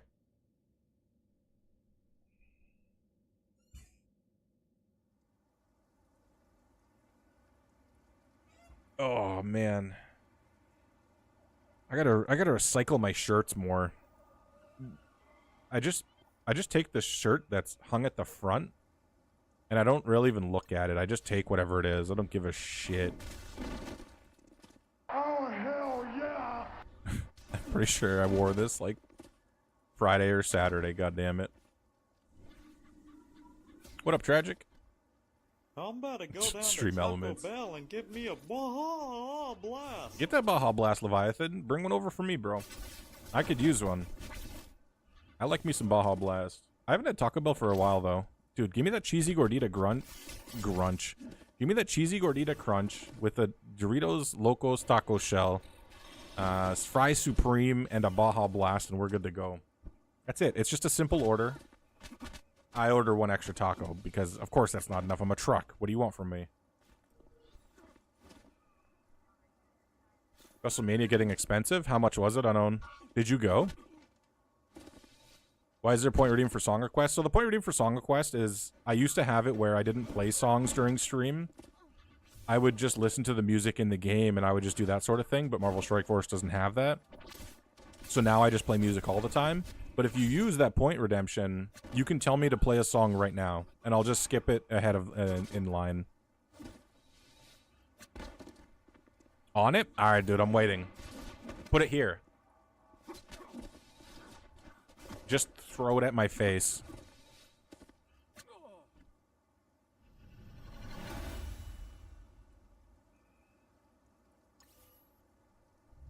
Listen, Army Dangerous, why does anything exist?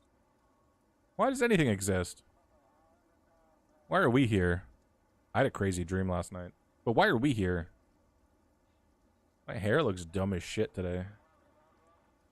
It's a simulation? Could be. It could be. Obviously. Yeah. Stuckcast, I'm not here. Factually proving yourself wrong. Alright. Okay, so it looks like we're wrapping up that part. Okay. What's WrestleMania 39? Oh, was going to go to the one pass, but tickets sold out at 900 plus. Jesus. And how far away is that? Like, how far away is 900 plus? And that's USD, right? And that's just for one night, because they do 2 nights of WrestleMania now. What the hell's 900 US? Like, $1,200 Canadian? Bro, that's, yeah. Let me see. 900? Yeah, it's almost $1,300 Canadian. Arc Raiders? What the hell's Arc Raiders? Oh, you got 2 nights. 400. Dude, 400 is reasonable. 400 a seat for 2 nights? Like 2 nights, 1 seat? Sorry. You know, each night. That's pretty sick. Arc Raiders, not Raiders of the Lost Ark. Okay.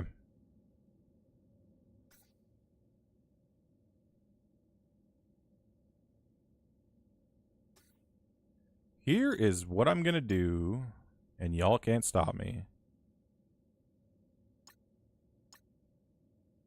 I don't know what kind of background this is gonna have. I guess I'm just gonna have this shit on there. We're just gonna do this. Let me switch screens, though. What's on this screen? Hey, don't look at that. Don't look at that. Stop looking. Stop looking. God damn it. That's okay. I'll just go back to this one. How do you get Monkey without spending? You get his orbs, which is from, like, yeah, you get his shitty orbs here, which is from the raid, Chaos Raid. And then you just open his Path 2 orbs, which eventually gives you enough currency to open up his Apex Predator orb, and then you pray you get lucky and you unlock him that way. Or, there was events for him, too. They might have ended, though. Yeah, there was events for him, where you could get, like, Hitmonkey shards in here. Wasn't there? Am I drunk? Nope, not in that one. He was somewhere. Maybe he didn't have an event yet. I don't know. Yeah, so far it's just the orbs. I guess he hasn't had an event yet. Screenshotted, ban Armed and Dangerous, please. Everybody ban him. Eliminate him. It was fun. The next day saw an NXT and WrestleMania. How is NXT? I don't like watching NXT, but I admire their skill and I acknowledge their skill. I just don't have the time to watch NXT. Is there anything more worthy and cheap to upgrade like Punisher? It depends what characters you're working on.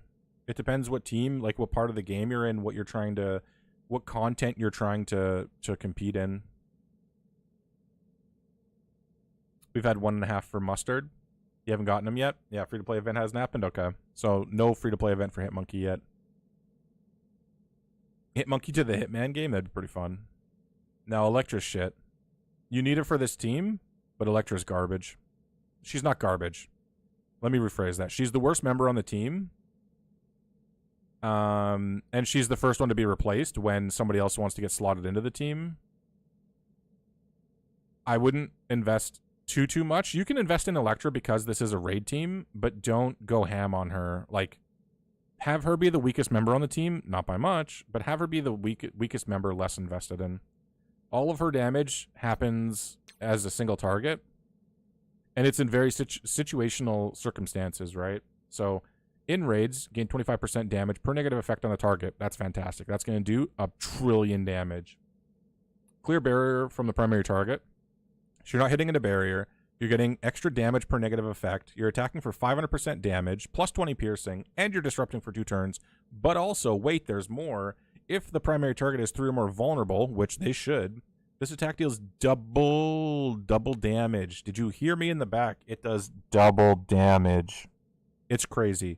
And then on kill, fill speed bar. So in raids, she slaps 1 target at a time. This is still 1 target. This is still 1 target. So she's a very primary target focused character. She's fine. She is just fine. She's not great. She's not bad. She's just fine. I don't play raids yet. Okay, you can prepare for them, though, on Armed and Dangerous, honestly. What is it, Ronan? What is that game? Did you say? I've been yapping my... Yapping. Oh, let me see.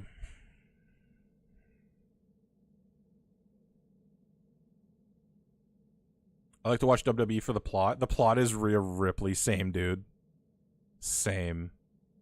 I'm really impressed with Io Sky, man. I like Io Sky a lot. I think she's a great champion. I like her. Also met Xavier Woods. Dude, Xavier Woods seems like such a cool guy.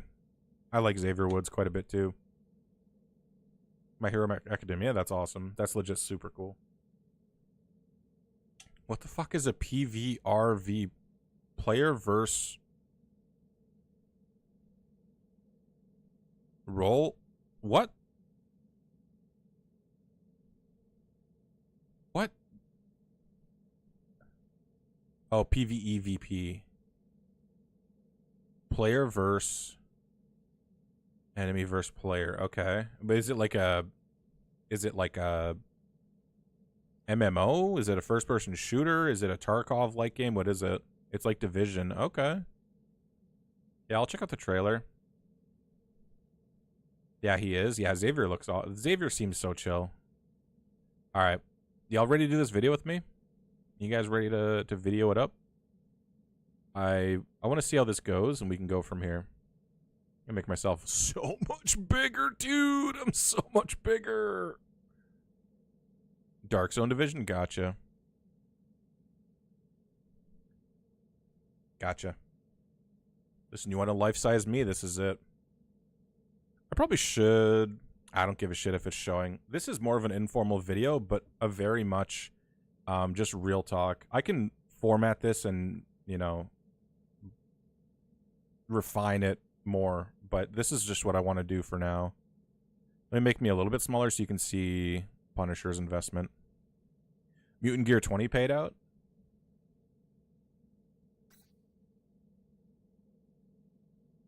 Did it?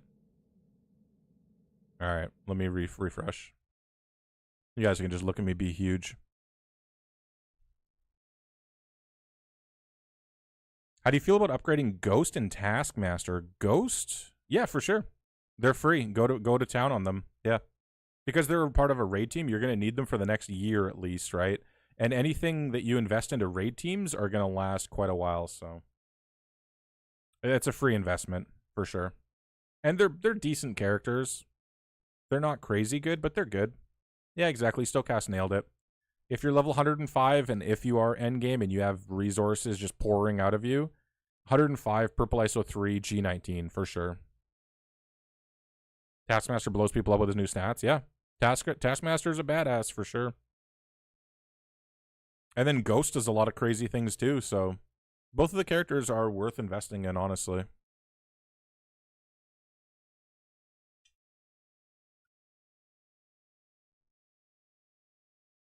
Yeah, for sure, Remy. Listen, you guys got any questions? There's no bad question. Whether you're asking about a team, a character, a philosophy, I don't give a shit. You want to talk about free-to-play versus Kraken? You want to talk about should I hoard, shouldn't I hoard? What are you doing for this? Listen, ask me anything. Almost anything. Leviathan, don't ask me again.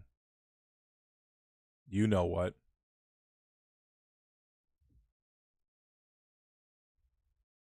I took Taskmaster into Warfight today, and he soloed a team.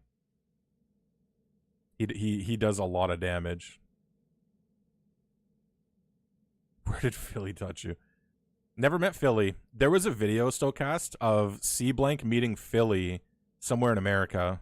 And they met. The video is so wholesome. I wonder if I still have it.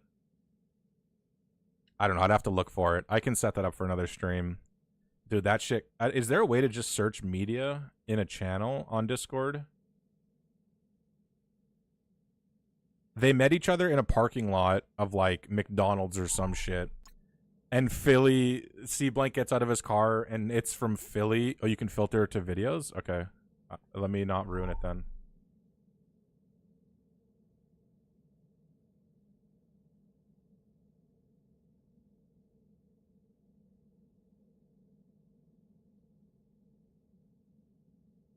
What if it doesn't? Oh, that didn't do anything that I wanted it to.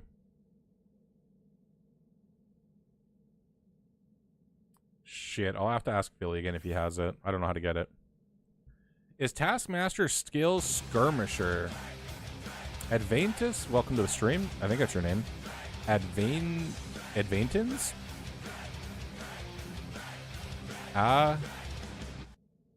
Advantins. I don't know. I'm stupid. Yeah, I think Taskmaster's skill is Skirmisher because he's got the New World stats, but he still has a lot of debuffs that you want him to land, right? Plus, you want him to steal with his basic. So, you know, he's got a lot of debuffs. He relies on it. I think it's safe to say that he's still Skirmisher. For me, it's either Skirmisher or Raider.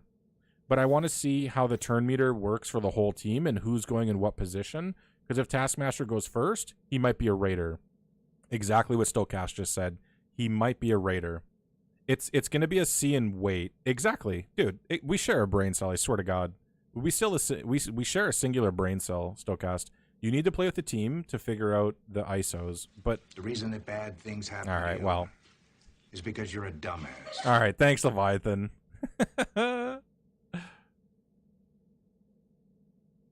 Edema's great. All right, let me do this video so I can unshrink, so I can unhuge myself.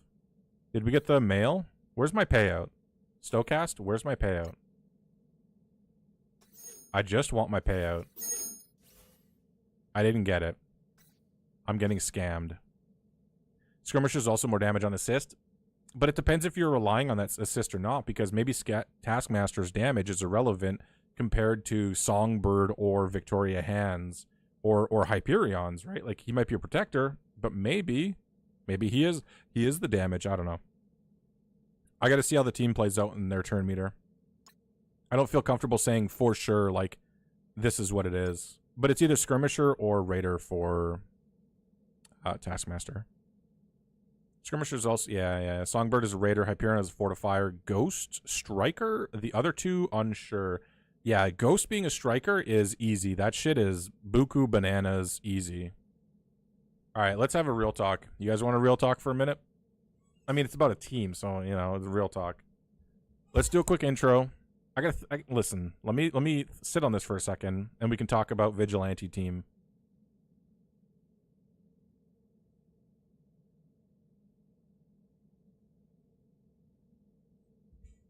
Welcome on in, everybody. Today we're going to go over the Vigilante team, and we're going to figure out the truth.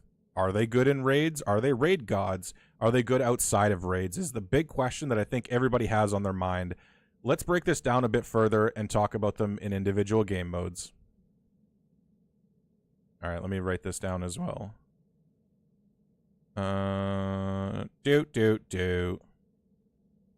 What's the stream time? 1:53.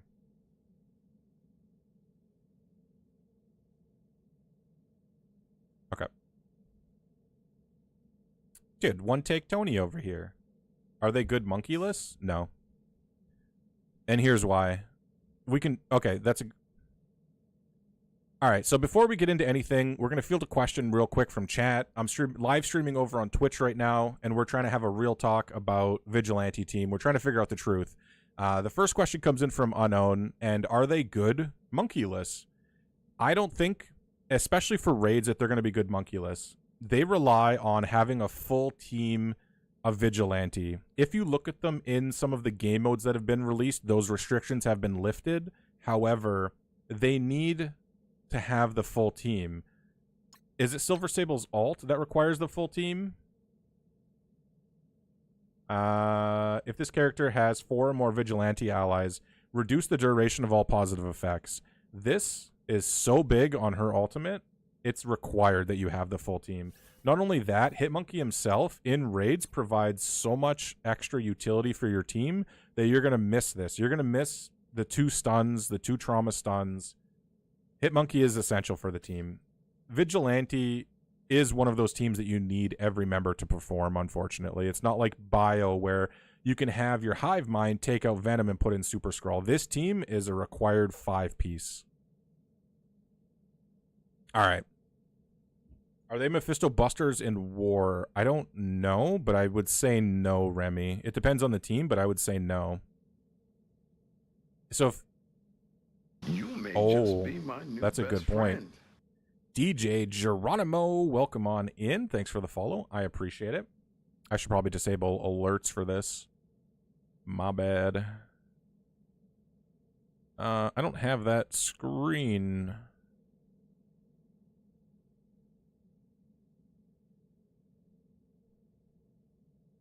Stream information have it?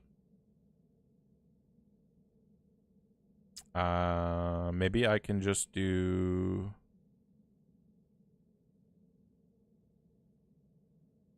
It doesn't matter. I don't give a shit. I don't give a shit. All right, so the truth about the Vigilante team inside raids, in my opinion, and this is basically for every new raid team, the raids are designed around the new teams that are released. So every new raid team, for the most part, is going to be a raid god team, right? They work so well in raids. They do so much in raids. And you got, if you played in the most recent Fallen Dimension Omega, you witnessed just how much they did, how much that control matters, how much Punisher hits people so hard, and Elektra is hitting people super hard. Silver Sable is doing a bunch of damage. Daredevil Modern is doing his thing. This team is going to be a raid god team for sure. I took out a Mephisto Orcus in War with full Vigilante. Interesting, Vixen. Welcome to the stream, by the way. First time chatter. 1 million punch up. Damn, that's cool. Interesting. Do you have a screenshot of that by chance, Vixen? Final answer. Hyperion Raider, Fortifier at low stars, for sure. Songbird Raider, Victoria Hand is a healer. Ghost is Striker. Taskmaster is Raider, Skirmisher if not landing blinds. Hyperion Raider. Interesting. Songbird Raider.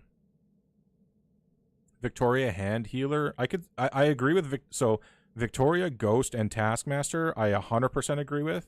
Hyperion and Songbird I can't speak to yet. You might be right. I just can't speak to it yet, and I don't want to say anything without knowing it. But I agree for the most part, yeah. Yeah, do you have a screenshot of that, Vixen, by chance? Just so I can show it in this video, if you don't mind. I can blur out your name if you don't want it. Oh, it was in a past war? Okay, no worries. Mephisto Orcus. Dude, what if there was a Mephisto Orcus in my war right now? Imagine. Let me look. Let me fish a little bit. This game's lingo and terminology is basically impenetrable. Yeah, it's kind of like if you play gacha games and you understand like the lingo from like the basic gacha games, it's pretty much the same shit, honestly. There's obviously differences, but it's for the most part same shit. Okay. So far, no Mephisto Orcus. Yeah, that's great. Okay. I'll do some more war attacks after this, Dafun. I promise. I swear. I swears it. I'll be a good Alliance member. I swear. Alright, let's go back to the truth.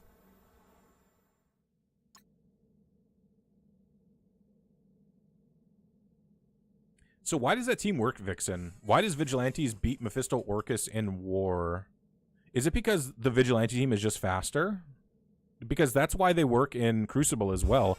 I'm about to talk about a Crucible counter that is pretty impressive, honestly. It's not that impressive, but it's impressive that they do anything in Crucible. It's probably because Silver Sable is just faster than them, right? And if she gets out first, does her ultimate... Dude, that shit... Her ultimate is devastating.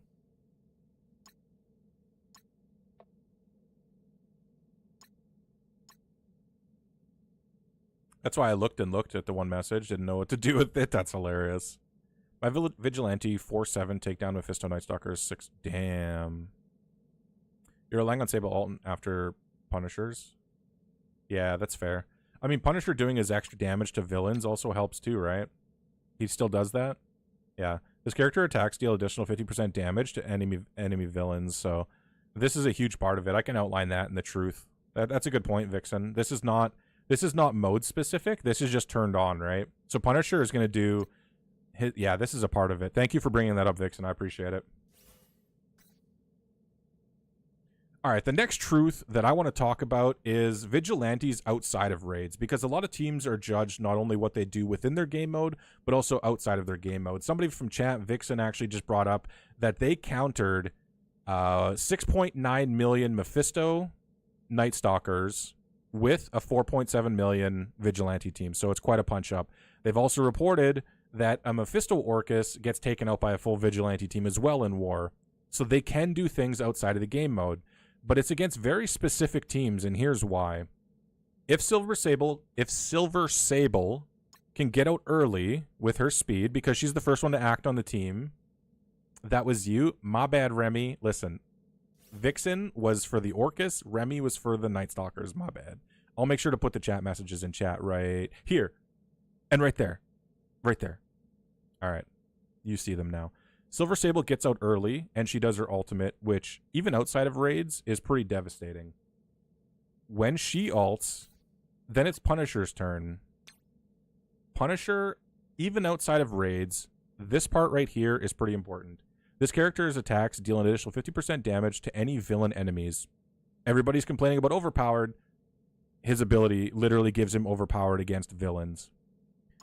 His ultimate now... You're going to hit the primary target, and then you're going to attack everybody. So if this team can outspeed another team... So in war, we talked about them countering a Mephisto Night Stalkers and a Mephisto Orcus. In Crucible, they're also able to, and I've done this, personally take out an Astral team at a punch-up. So Vigilante can punch up on an Astral team in Crucible. But...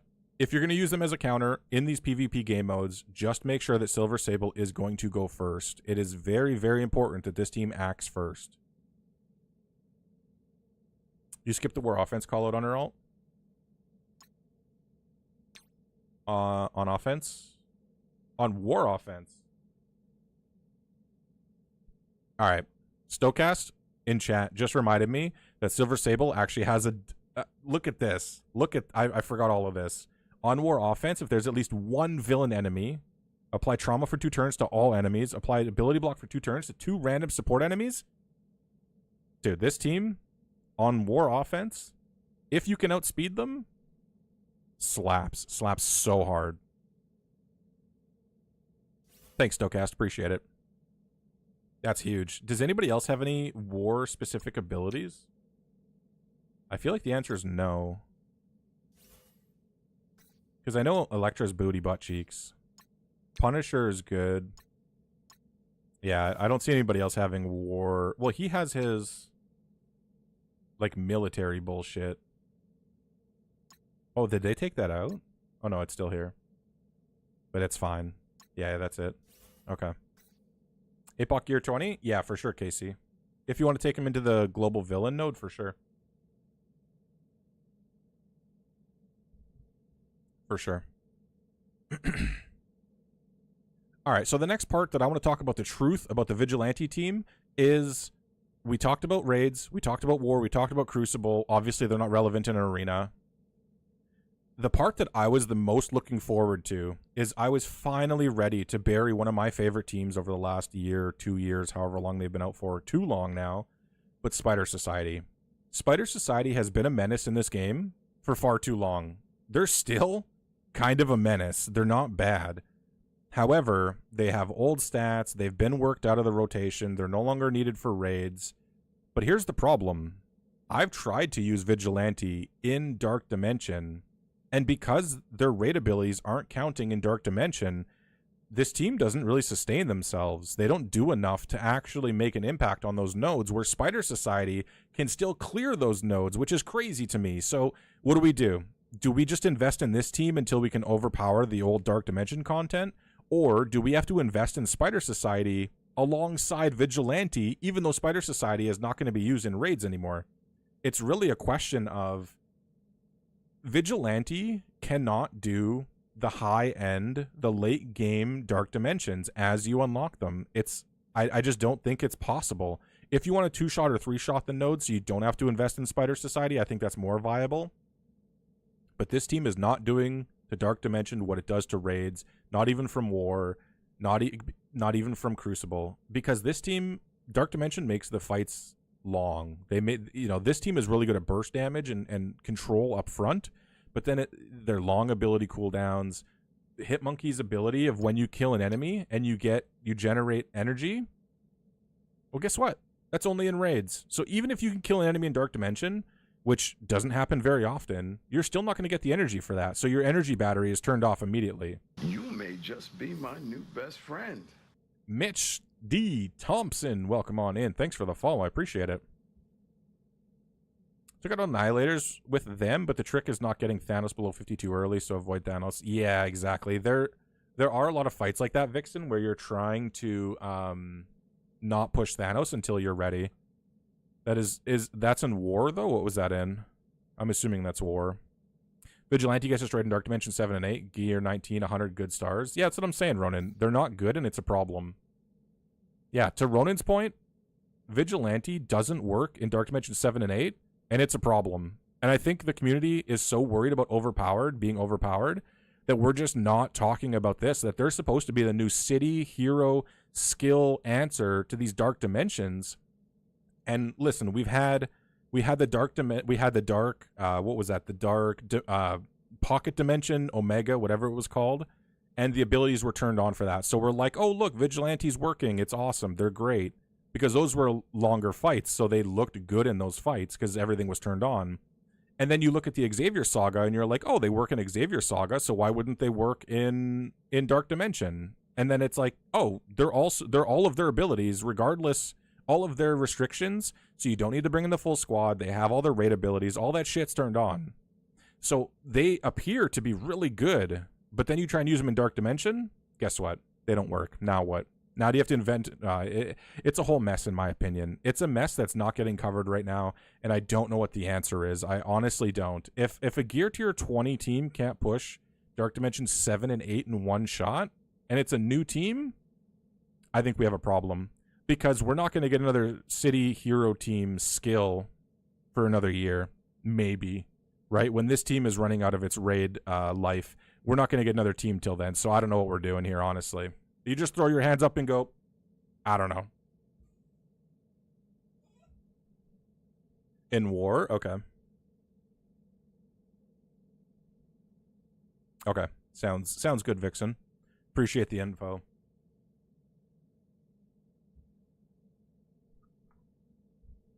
Does anybody have any final thoughts about the Vigilante team before I close out that video and we can talk about the Liberty team?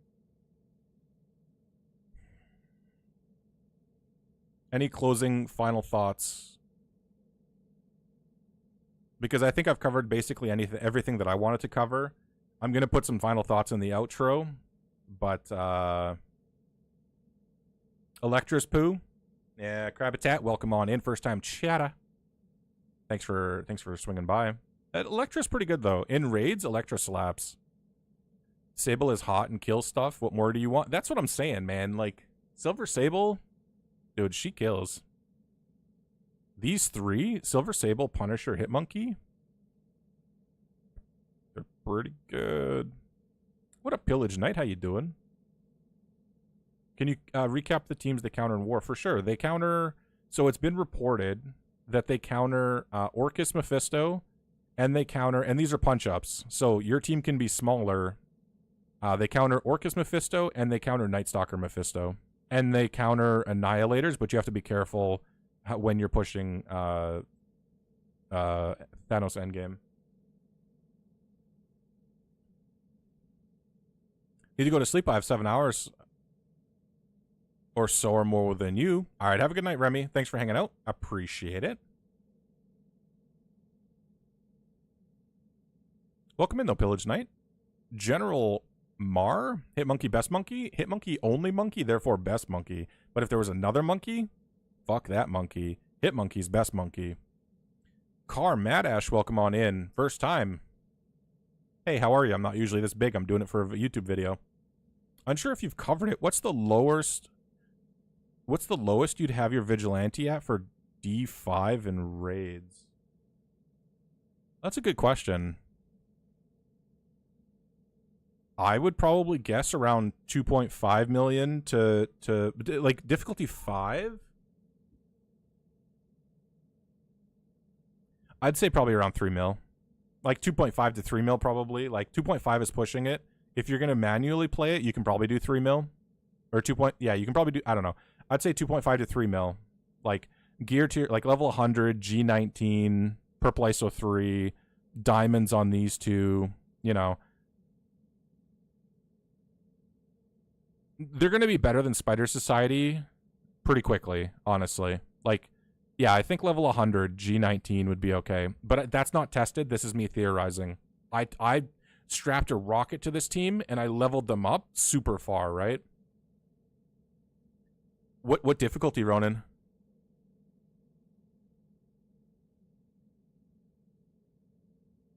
Did they counter Sinister 6? So they only counter teams that they can go ahead of. Difficulty 5? Really? 3.5 mil struggles and auto raids. Okay. Yeah, if a team isn't fully invested in and you know it's a weaker team, I would not sim it and just play it. But you're only going to know when you can auto it if you try and auto it. So I think, you know, I think you fuck around and find out, honestly.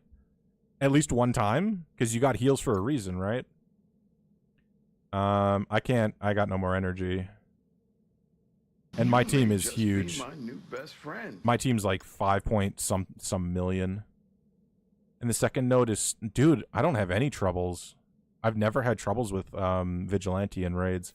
Because Electra gives them energy off the bat, right? Her passive. You may just be my new best friend. In raids, generate 5 ability energy for self and all Vigilante allies. Like, you have all your abilities ready.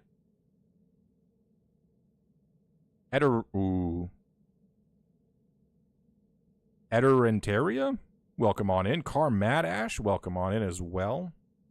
Thank you guys for the follows. I appreciate it.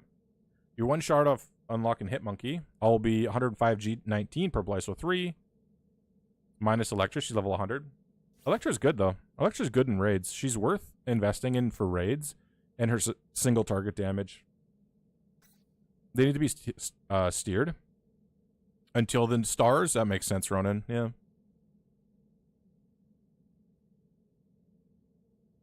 I actually have a screenshot for you, but it's Orcus Doom.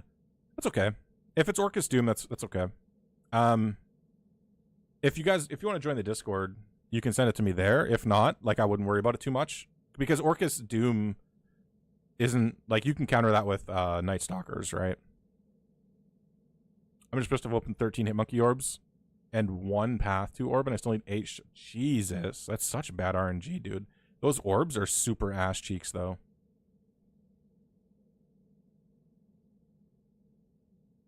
All right, let's outro this video and wrap it up so I can put the time end stamp on it so I know when I'm editing it. Plug the YouTube again real quick. Listen, if you guys haven't subbed to the YouTube yet, it helps a lot. Free support. Can you see my chats? Sure can. Final Destination makes me scared of everything. Yeah. Well, that's horror movies. They're the assiest of orbs. That's what I'm saying. They are the assiest of ass orbs. That sums it up pretty good.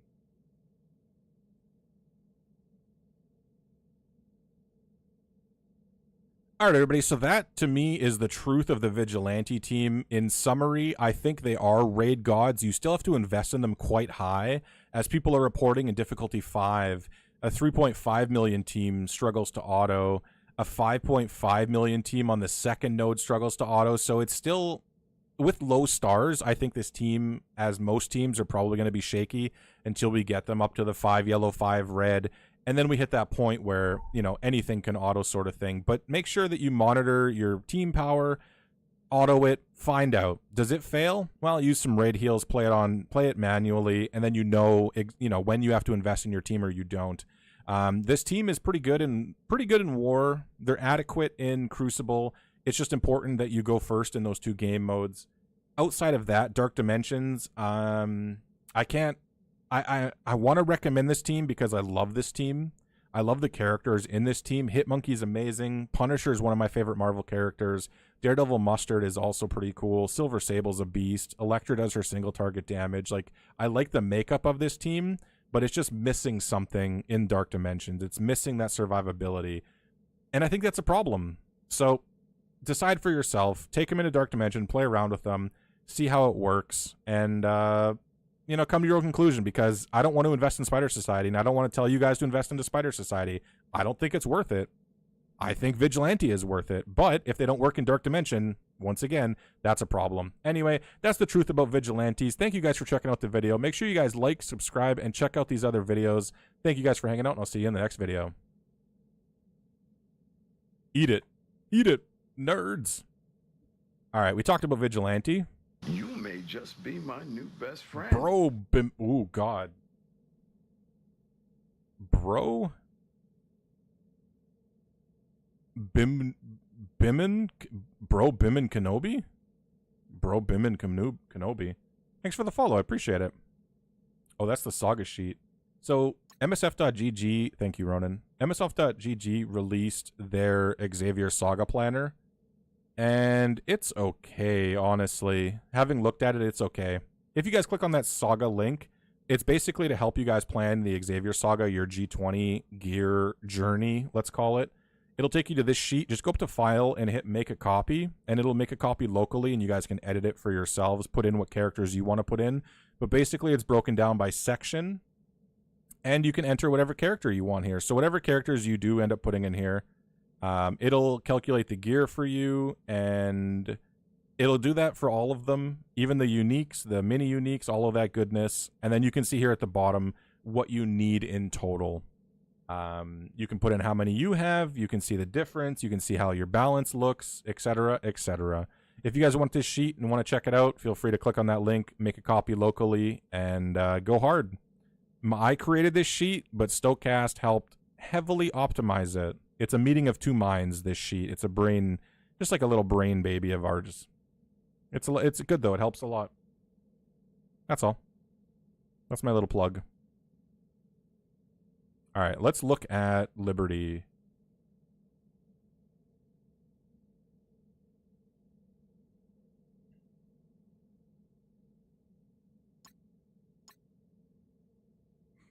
This is the Lord's work optimizing the sheet. It's true, man. He already put the new characters on literally today. He already has Thunderbolts on the sheet. That shit is updated. I'm telling you, man. He's on that. He's helped out so much with that. Just be my new best William friend. Hers with the follow. Welcome on in. You guys are goddamn losing it tonight, man. I appreciate it. You guys' sheet is so much better than anything else. I appreciate it, Dafoon. I appreciate that. It's a work of passion, honestly. I love this game. As much as I complain, I don't even know if I complain a lot, but as much as I complain or dislike things that are happening in this game, ultimately I love it. I love the Marvel IP, obviously. And I love this game. I love turn-based games that make you think, and I think this game makes you think sometimes. So, you know, and I know Stocaster really enjoys this game too. So it's like a little, you know, little love child of ours. You can play much less than the average. That's good to hear. I don't want to come across complaining, because if I didn't enjoy a game that I was playing, I just wouldn't stream it, man. I just wouldn't play it. I wouldn't play it in general. All right, so we're moving on to the truth about the Liberty team. And this is a truth. I'll save that for the video. But I complain enough for the wild chat. Yeah, I mean, it's good I don't complain too much for the whole chat. Have you tried Marvel Snap? Marvel Snap's a great game. The game gives us stuff to complain about. There's no fault in giving your honest... No, honest opinions, for sure, Defun. I agree. You should always be fully transparent and honest. I'm not going to blow smoke up your ass about how great this game is, but I'm also not going to sit here and say, oh, this sucks, people are quitting, everybody's shitty, and, you know, whatever. I'm not... I think there's a lot to be happy about. OP sucks, but they're not going to do anything about OP. Even if everybody complains, I think they're still going to move on with OP. I'm not saying don't complain or voice your opinion. You should. But I'm not going to. I don't like OP, but, you know. It is what it is, man. I don't yuck people's yums. I try not to yuck people's yums anyway. They don't give a shit about how we hate OP. Yeah, exactly. They've proven that they don't give a shit how we feel about OP, so it is what it is. We just got to learn to love it or lump it, you know?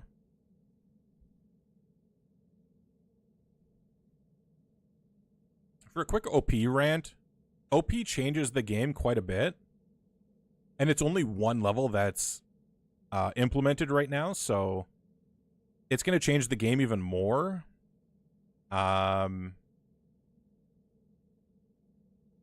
It doesn't change the game enough for me to want to quit, though, right?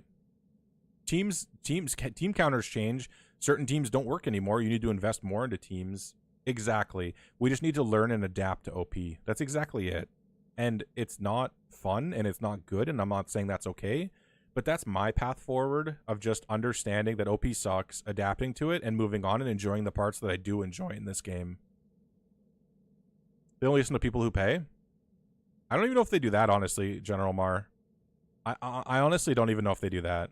They still shut it off in raids for now. For now, they shut it off in raids. Or quit, yeah. All right, I'm going to talk about Liberty Team next. I'm going to do the intro, and then we can talk about Liberty. Yeah, we don't know what it looks like in PvE content. This team, do you love this team?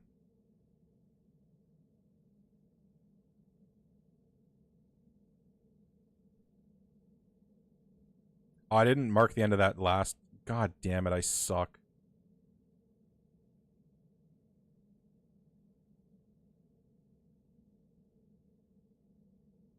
Liberty's a shit. You Yep. may just be my Yep. new best friend. Godden Heath, I think, was the new sub on YouTube. Appreciate it. I don't have the YouTube activity. Turn it on in Blitz. Yeah, man. When they turn it on in Blitz, that shit's gonna get gnarly.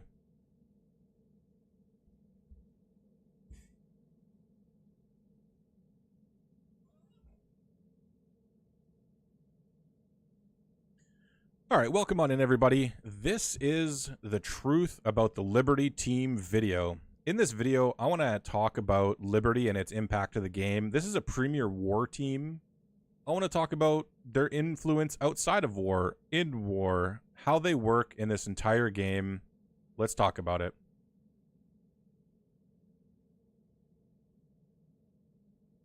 I don't like that intro. I'm going to change it. Fuck that. KC. That's a bad KC. Bad.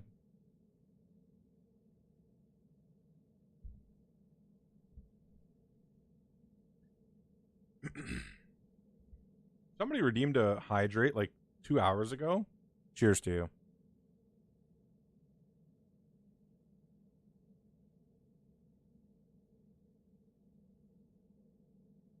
Just start start your next YouTube video. Epithets. I don't know if I know what that word means, dude. That's a smart ass word right there. Let me Google that real quick. Epithet. Epithet meaning. An adjective or descriptive phrase expressing a quality, characteristic of the person or thing mentioned. Old men are often unfairly awarded the epithet dirty. Dirty old man. Old men are dirty. What do you want? Truth about liberty, if they slap. Any team with a tiny human is awesome. Liberty slaps, dude. Get my burp out of the way. All right, welcome on in, everybody. This is the truth about the Liberty team video. Now, honestly, it took me a while to come around on this team. I'm not a big PvP person, especially War. I do enjoy Crucible, but this is a primary War team. This is an elite War team. I would say this is a top 3, if not top 1 War team. So it took me a while to come around on this team, but as you can see, I've invested pretty heavily into them. Obviously, Patriot and War Machine are lacking a little bit, but the main core of it that I feel is the main core, I've invested quite heavily. But let's talk about the truth about Liberty. Yuck.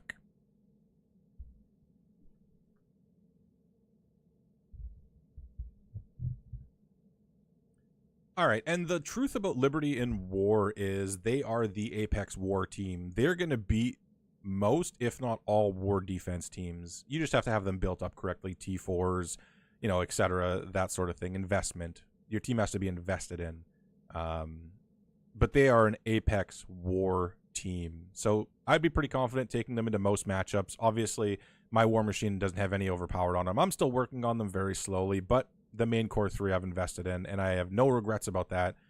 Falcon, Peggy, and Cap Sam are amazing. They're great. If you're not a War team, if you're not a War game mode fan, you might be able to slow play the build on this team a bit more. Let's talk about the truth about some other game modes now. Got my claims. I'm out. Wait, what claims, General Mar? Oh, wait, you're out? What? No, don't leave. Don't leave me. Somebody ban them, please. Ban General Mar before they can leave. You can't leave me. I ban you. Somebody ban them. Anybody. Smile for the camera.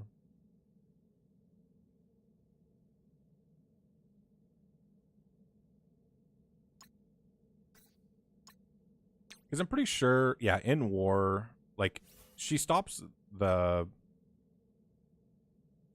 where is it? Yeah, I mean, in War, right? All right, so the truth about Liberty in Cosmic Crucible, is there a decent defense team, especially if the room rules works with them? But unfortunately, in my opinion, a lot of the key factors of this team are ward dependent. The big one being enemies with slow cannot gain speed up. If this character... enemies with slow cannot fill speed bar for themselves or allies. I still think they're a good Crucible defense, but they're going to be beaten. Don't be surprised if you put them on defense and they get one shot. Are they worth leveling up for Crucible defense?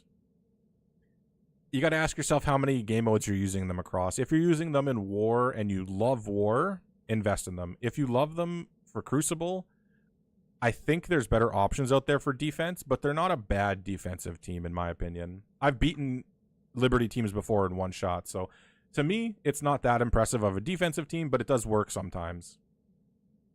All right, let's talk about... This one hurts, but let's talk about Dark Dimension. Let's get the truth out about Dark Dimension for Liberty. Not a fan of War. I prefer my PvE stuff, but Liberty slap. Well, the 4 of them do. War Machine is still level 1. War Machine is the replaceable one. He's good, but... And somebody said earlier that his ultimate does damage. But... And his special does more damage than his ult, honestly. I just don't want to invest in a War team, honestly. I'm not that into war. I like war and I participate, obviously. Defoon, please don't fire me. But it's hard for me to invest in a team that I don't enjoy the game mode for. That could change with this new intel coming in, and war might give you worthy currency, but we still have to wait and see that.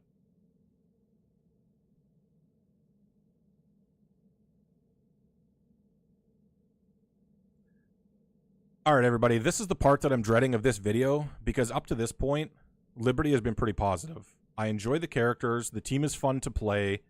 They're a great war team. They're a decent Crucible team. But unfortunately in Dark Dimension, they cover the global hero section, right? You're going to take these characters into the Xavier saga, and that's cool. But unfortunately, at least from my testing experience, I tried to take in a 3-piece of this team to the Dark Dimension 8, and I got smoked. It wasn't even close. I couldn't get this team to sustain enough or control enough to impact the node very much. It could be my investment levels. It could be maybe I need to take Patriot in there and help them out. I didn't have any success with them there yet. However, I still have success with the 3-piece Illuminati, Captain Brexit, Hank Pym, and Shuri Black Panther with Nightcrawler and Storm. That team can just one-shot the nodes, so why change what works, right? Why struggle with Liberty in there if that team still works? I just can't recommend this team for Dark Dimensions. The only thing I can say is this team would work. It's similar to Vigilante and how they struggle. This team also struggles. I think this team struggles in Dark Dimensions, and it's unfortunate because I like the team everywhere else. It's kind of an invest and test at your own at that point, but I don't recommend them for Global Hero. I still recommend the Illuminati 3-piece plus Storm and Nightcrawler. Artaki, welcome on in. First time chatter, Hick, you're a cocksucker. Welcome on in, friend. How you doing? I hear a butt. Yeah, they're terrible. They're terrible in Dark Dimension. They're terrible. Absolutely terrible.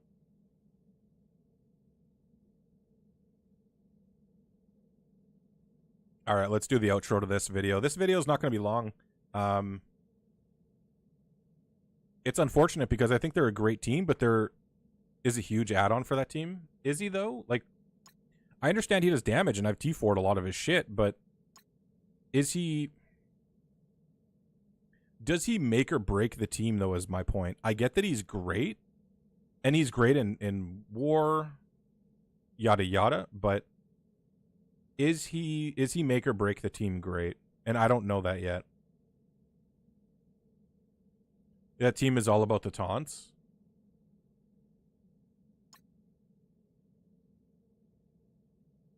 Okay, I'll mention it in the outro. I'll mention it. I'm okay with that. It's untested for me, and I'll mention that. But I'll say that, you know, with Patriot, this could be a different discussion. Because if you do the 4-piece Liberty plus Hank Pym, maybe, because he helps out all heroes, maybe. It's possible.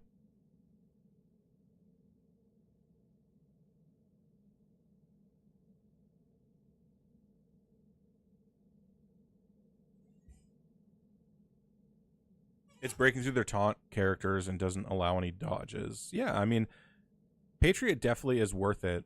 But is it... What I'm trying to ask, Hoosier, is... Does it make them Dark Dimension viable? Because they're already great in war.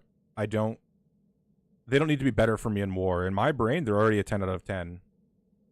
In Crucible, they're also a decent Crucible defense. They're not like an Apex Crucible defense, but they're decent. So the only way that they can rank up any further in my mind is in Dark Dimension.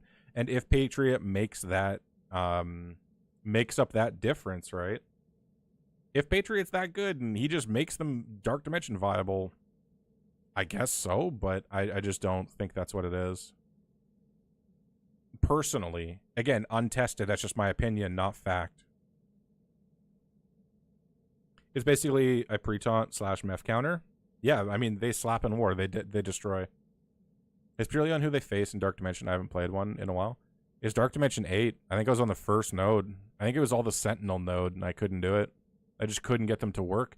I couldn't get them cycling to the point where they can, like, sustain the damage and output enough control and damage to continue that node and further it, right? As opposed to Captain Brexit brings 2 stuns.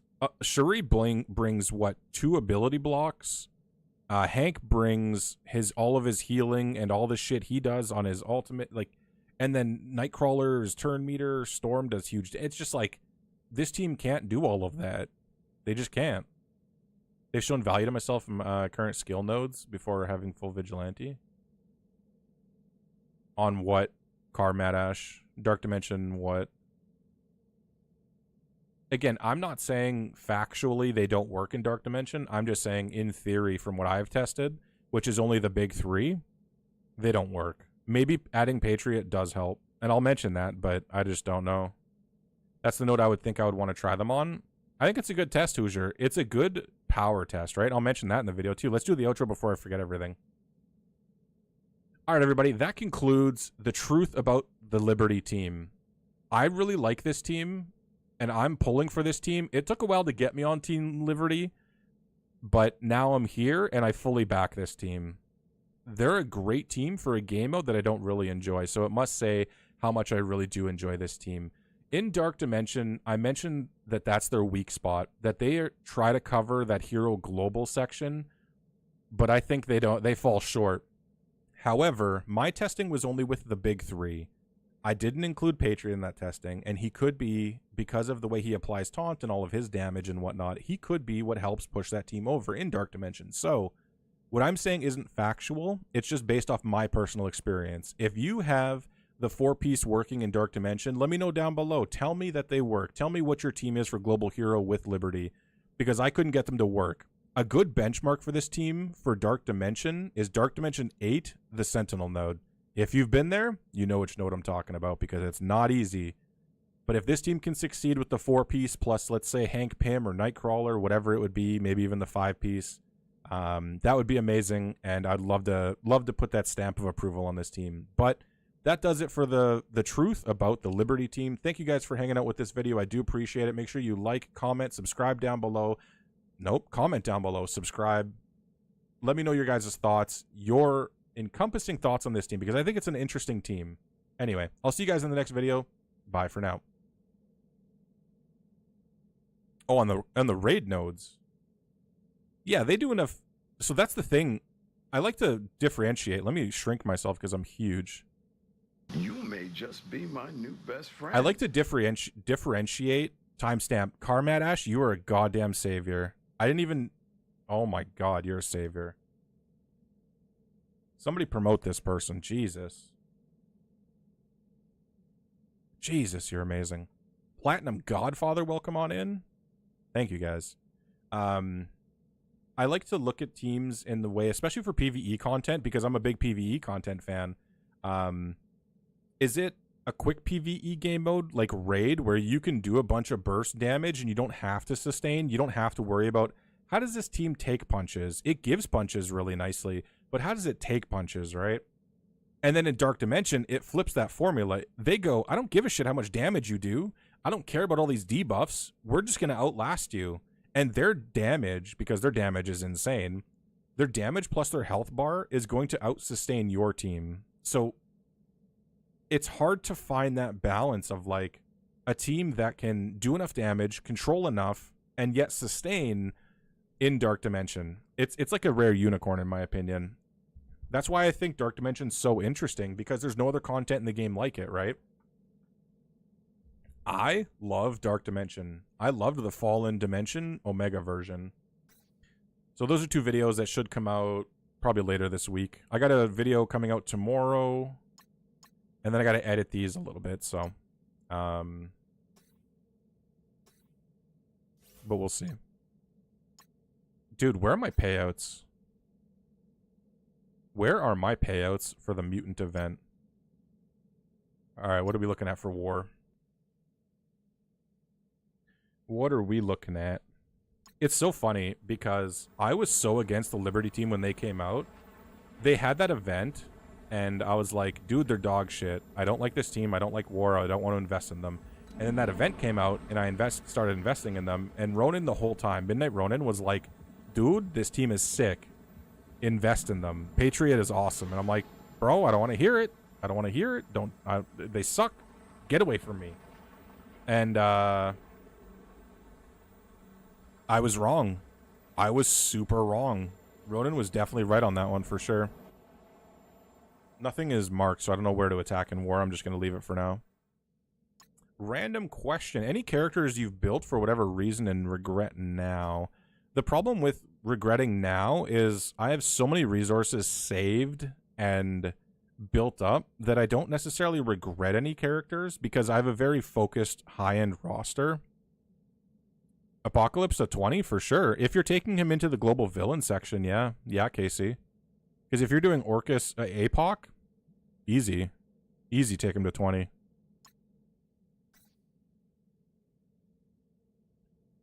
Let's see if there's any characters I regret. I'll start at the top row here. Like, obviously, this is my city team for Xavier event. So I obviously don't, plus Punisher, so I don't regret them. Taskmaster, they're a part of the Thunderbolts. That's fine. I lost a bet with my friend. Now I have a G18 hand blaster. Oh my god. That's awful. That's awful. An event to actually showcase a team and really awakened everybody to how bad... Dude, Hoosier, that event was great for Liberty. That was an amazing event. I loved it. It was a tower mode. Alright, so no regrets here. No regrets. No regrets. Hercules is a little big for my liking. But he's on a great raid team. I don't use Hercules that often, honestly. I wish I used him more. He does decent damage. But I use his raid team the most. The Uncanny Avengers, they're pretty sick. They're fun to use. They're a real fun team, but not because of Hercules. He's just kind of there. Still no regrets. No regrets. I'm not a fan of Beast. But, you know, he's Beast. No regrets. No regrets. Still no regrets. Robbie's pretty big for me. I think I took him into Dark Dimension 8. I don't love this. Looking like I don't use him almost ever now, so don't love that. My Spider Society paid off. I use them so much. Ares is kind of a piss off for me too because I'm not a big war person. But I took Ares into Dark Dimension 8. I still don't regret it, but I don't love that I did this.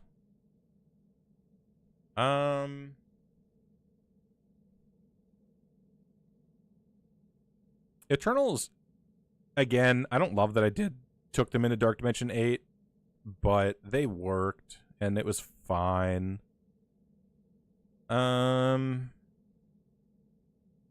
don't know, man. Everything's been for a necessity. Like, everything that I've upgraded to this certain point that these characters are upgraded to, I've used at some point and got good use out of them. Like, even Captain America and Captain Carter, like, I've used them quite a bit, so I've gotten my uses out of them, right? So I don't know if I can... Oh, Cyclops. I think I always come back to this. Cyclops was useful for like 7 minutes in raids. I'm a big... I like X-Men, like the cartoon. I like X-Men. I like Cyclops. I think he's cool. He doesn't do a lot in the game. And ever since Storm's rework, he's really been pushed to the side. So Cyclops might be the first one that I look at and go, ah, man. Yeah, exactly. Old Man Logan took over Cyclops' position. Especially in the raids there. Yeah, it's unfortunate. I don't think I regret any of my characters, honestly. I build a very specific roster. I only invest in characters, and I talked about this earlier. It's one of my new player... returning player, whatever tips is invest in characters until they do a job, but also know who you're investing in. Pick your game modes that you want, that you have the most fun in, that you want to focus on. Focus on those game modes. And then that'll tell you what characters to focus on, right? Again, the video coming out tomorrow, it'll be out at noon. It shows all the characters that I've focused on It shows the characters that I've personally invested in. It doesn't mean that everybody should invest in those, but I felt good investing in those characters, and it's a very focused list. In a game of 300 plus characters now, like there's just an endless amount of characters, I think you can play this game very focused. Like, you should put 0 resources into Multiple Man, Minoru, Nico Minoru, Heimdall, Captain Marvel. Like, put 0 resources into these people because they don't do anything. They don't. The bottom of my roster doesn't do shit. They just sit here and look good. They're for Blitz. These are Blitz only characters, right? So I think if somebody was starting today and they looked at my video that's coming out tomorrow, I think it would help them greatly. Not to toot my own horn, but Miss Marvel Hardlight, she was good in Arena for quite a while though, Hoosier. Eternals rework, I liked the Eternals movie. Contrary to what everybody else said, I like the Eternals movie. And I like the Eternals. I think they're cool. I wish the Eternals rework would be here. They just need more Eternal characters in the game. Welcome back, Owly. Hope you bought me something nice at the store. Something nerdy, like a pack of cards or some shit. What's up, Weregator? How you doing? Is that a werewolf gator? Because that's terrifying. Starjammers are interesting because I invested in them till 95 G18. And the Star Scammers, because there was such controversy around their release, and they just weren't good in Crucible, their game mode that they were supposed to be good in. Like, be my new best friend. I just didn't invest very much into them. Pillage Knight with the follow. Welcome on in. Weregator, thank you for the follow as well. Welcome in. I think these are great. It's a great Crucible team, and you should invest into these. In fact, I'm taking 4 out of 5 of these characters into the Xavier Saga, so I will be investing in this team. So I'll have a good Crucible team out of them, but just not. It's not a priority for me to do them right now. My priorities are raid teams that are coming out right now, and then my Xavier Saga teams in order of which I'm going to complete it. So City is first, right? So I want to make sure that I invest in City, like taking Blade and Oath to 105 G20. I got those sugar cookies, but I secretly love. Oh, is it in a tin or some shit, Owly? Is it in like that weird round tin or something? Maybe you guys have different ones in America. We now have a third Eternal. Yeah, I mean Hyperion's Eternal, but he doesn't do shit for Eternals. Yeah, exactly. No callouts. I didn't have the training mats, so mine are currently at 95 while I push. Exactly, Weregator. That's exactly it. It's priorities. So my whole thing in this game is, how do you get fun out of this game? You personally have to ask yourself that, because there's several ways you can play this game. If you get fun out of this game by competing to the highest level, free to play, in my opinion, that path is Arena's #1 for your core currency. So you want to focus on Arena to get your power cores. And then the second one is raids, because raids are what funnels and gives you all the gear. So then you need to focus on your raid teams. And then third can be like your Dark Dimensions, your legendary characters, your mythic unlocks, shit like that. And then it can be War and Crucible and Battle World, right? Battle World, there's only one team you really need to like hyper focus on, even though it requires several teams. It's just like, you need to focus, you need to prioritize your game modes, understand the characters you need for those game modes, and then put everything into those characters until they do their job. That's the best way I can put it. Again, in my opinion. But opinions are like beeholes and belly buttons. Everybody's got one.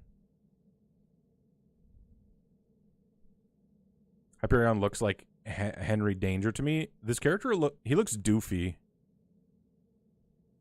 This character looks doofy. I don't like his one little shoulder cape. Dude, I don't like this design of Hyperion. I feel like Hyperion looks so much more badass in comics. Let me show you guys. Let's do a quick Google search.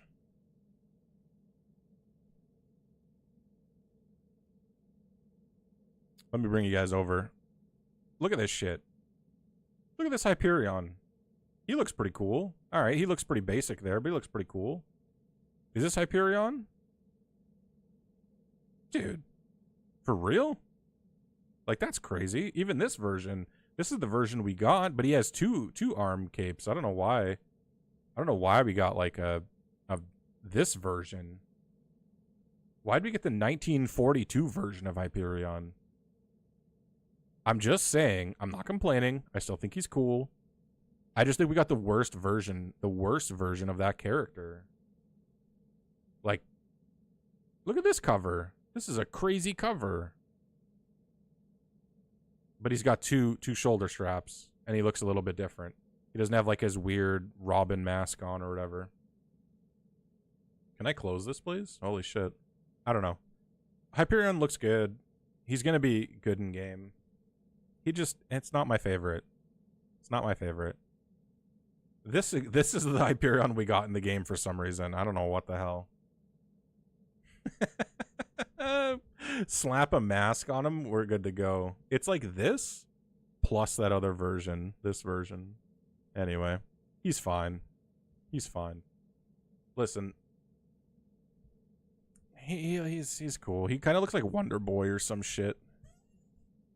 By Edna Modes? Who's that Hoosier? He looks like an adult version of Dash from The Incredibles. That's exactly it, Car, that's a perfect comp right there. He looks like an adult version of Dash from The Incredibles. That is perfect. He also kind of looks like that, what's his name from Megamind? I don't know if I've ever seen Megamind.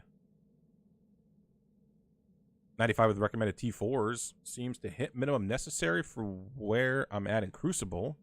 They're usually able to take out one of the lower... Yeah, exactly, Gator. They take out like a mid to lower team for me because they're like 2.9 million or 2.8 million. Marvel Contest of Champions is good.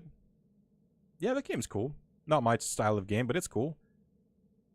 And thank you, Gal, for hanging out with me tonight. There's 303 people in the chat with no raids tonight, dude.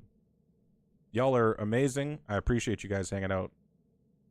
Thank you all. All the follows tonight, too, man. Yeah, you guys went ham.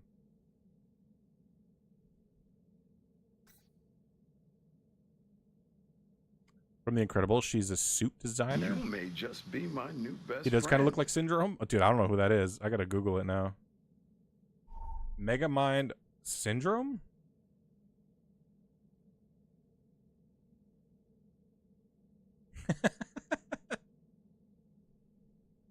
That's funny. He kind of does look like Megamind with his little eye. Syndrome from Incredibles? Oh. Yeah, same person. Yeah. Dude. Look at this shit. If that's not Syndrome, I don't know what the hell this is. I expect the art team to just have a picture of Syndrome beside them doing like their art. That shit's funny. The storm is... Yeah, I know. They're just washing all the people into my stream. You may just Lucifer be my Hellhound, new thank you best for the friend. follow. Robert Anderson Robo, thank you for the follow. Appreciate it, y'all. Welcome on in. Titan is the guy from Megamind. Oh, Titan. Let me see what that nerd looks like.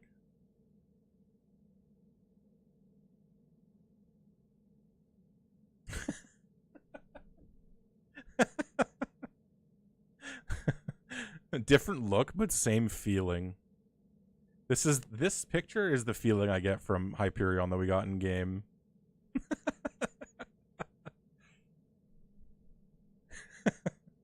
If you take his feeling, his vibe, and you stick it with what's his name from the one that we just looked at that I can't remember because my brain is that of a hamster.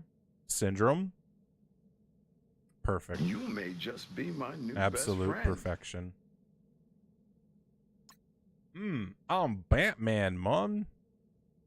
Thanks for the follow. I appreciate it. Welcome on in. You may just be my JT new Wiley. best friend. God damn, y'all. Thank you guys. Appreciate it. Megamind is legit funny, worth a watch. I've probably watched it. I just don't remember it. Here's my payout, by the way. Look at this shit. I got a lot relative, but I got a lot of the Mutant G20 pieces. I also got a diamond on Hitmonkey, which is nice. But this is my payout finally. I got it. It's just a bit slower delivery to Canada. It's Will Ferrell and Brad Pitt, dude. He looks silly as hell.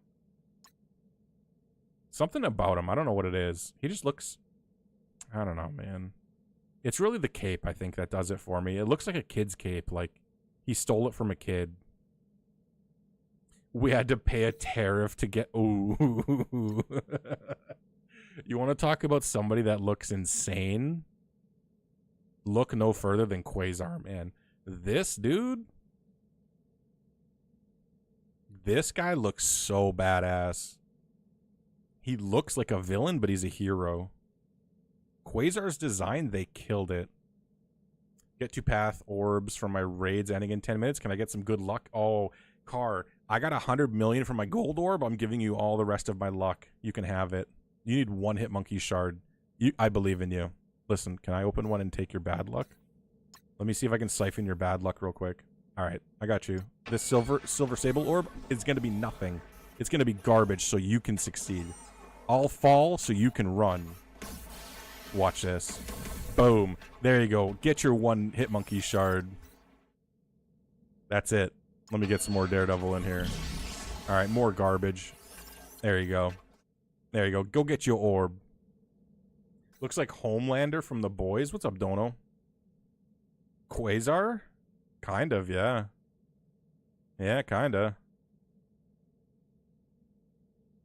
He's cool though, man. This is badass. He looks awesome. Plus his kit is amazing. This character is buku bananas. In war, this character is gonna absolutely destroy everything. In war, this character is not gonna be fair.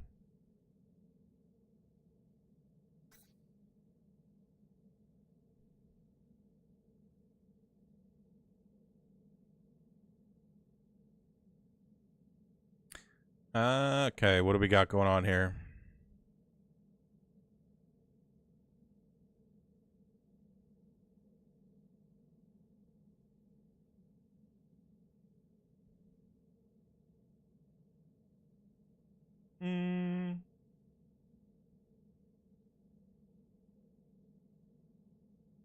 Holy shit.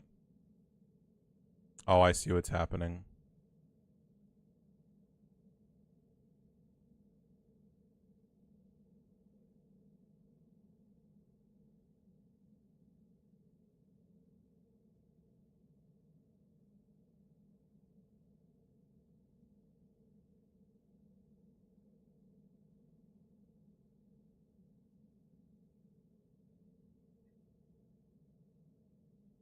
His kid is dumb? Dude, his kid is insane. His kid is like longer than the Bible, I swear to God. By the end of it, it's just like, have we read it all yet? Is this shit isn't even added in. And then you put in like his awakened abilities and it's like, oh. Oh, it just does 1,000,000 damage. Oh, 1,000,000,000 damage? My bad. And it's just endless reading. It's crazy. His kit's huge. You know how we get...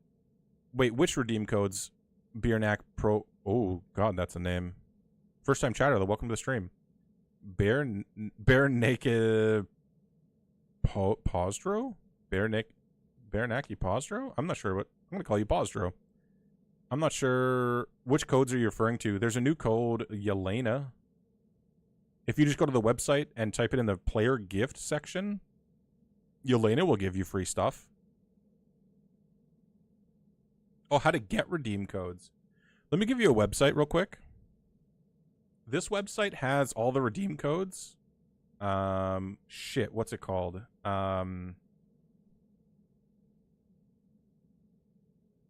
Yes, there it is. Okay. If you go to this website has all the codes on it. And you can check and see if you have all the codes. Try and redeem them if you haven't yet. It's worth it, in my opinion. Metalingus. Am I drunk? I can't read that name, Owly. That name's too much for me.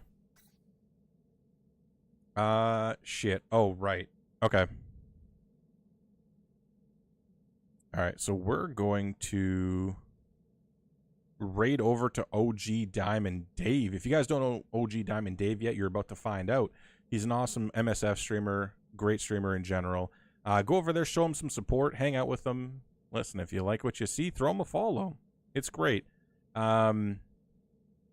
when we raid over, if you are not a sub in the channel, feel free to spam that a little bit. Spam it one time. I wouldn't kill him with it. But if you're a sub and you support this channel, first of all, thank you guys. I do appreciate all the support. Whether you're a lurker, follower, a sub, I appreciate you all. Thank you guys for hanging out with me. Tonight was insane. I absolutely appreciate the hell out of it. Stream Elements is not a sub, but if you copy and paste that, well, you can show Dave that we come plenty. That's a weird way to put it. I'm just going to end stream. Hope you guys have a great night. Thank you for hanging out, and I'll see y'all tomorrow. Bye for now. You may just be my new best friend. Why? How is that the worst thing I've ever said on stream? Oh my god. Good night, Ronan. Good night, Owly. See you later, Hoosier. Bye, Casey. All right, let's raid Diamond Dave. You may just be my new best friend.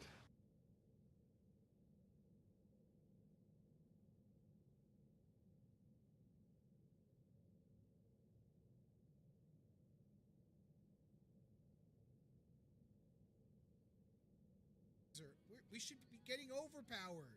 Where's my PvE overpowered, damn it? Brandon Dunbar with the raid!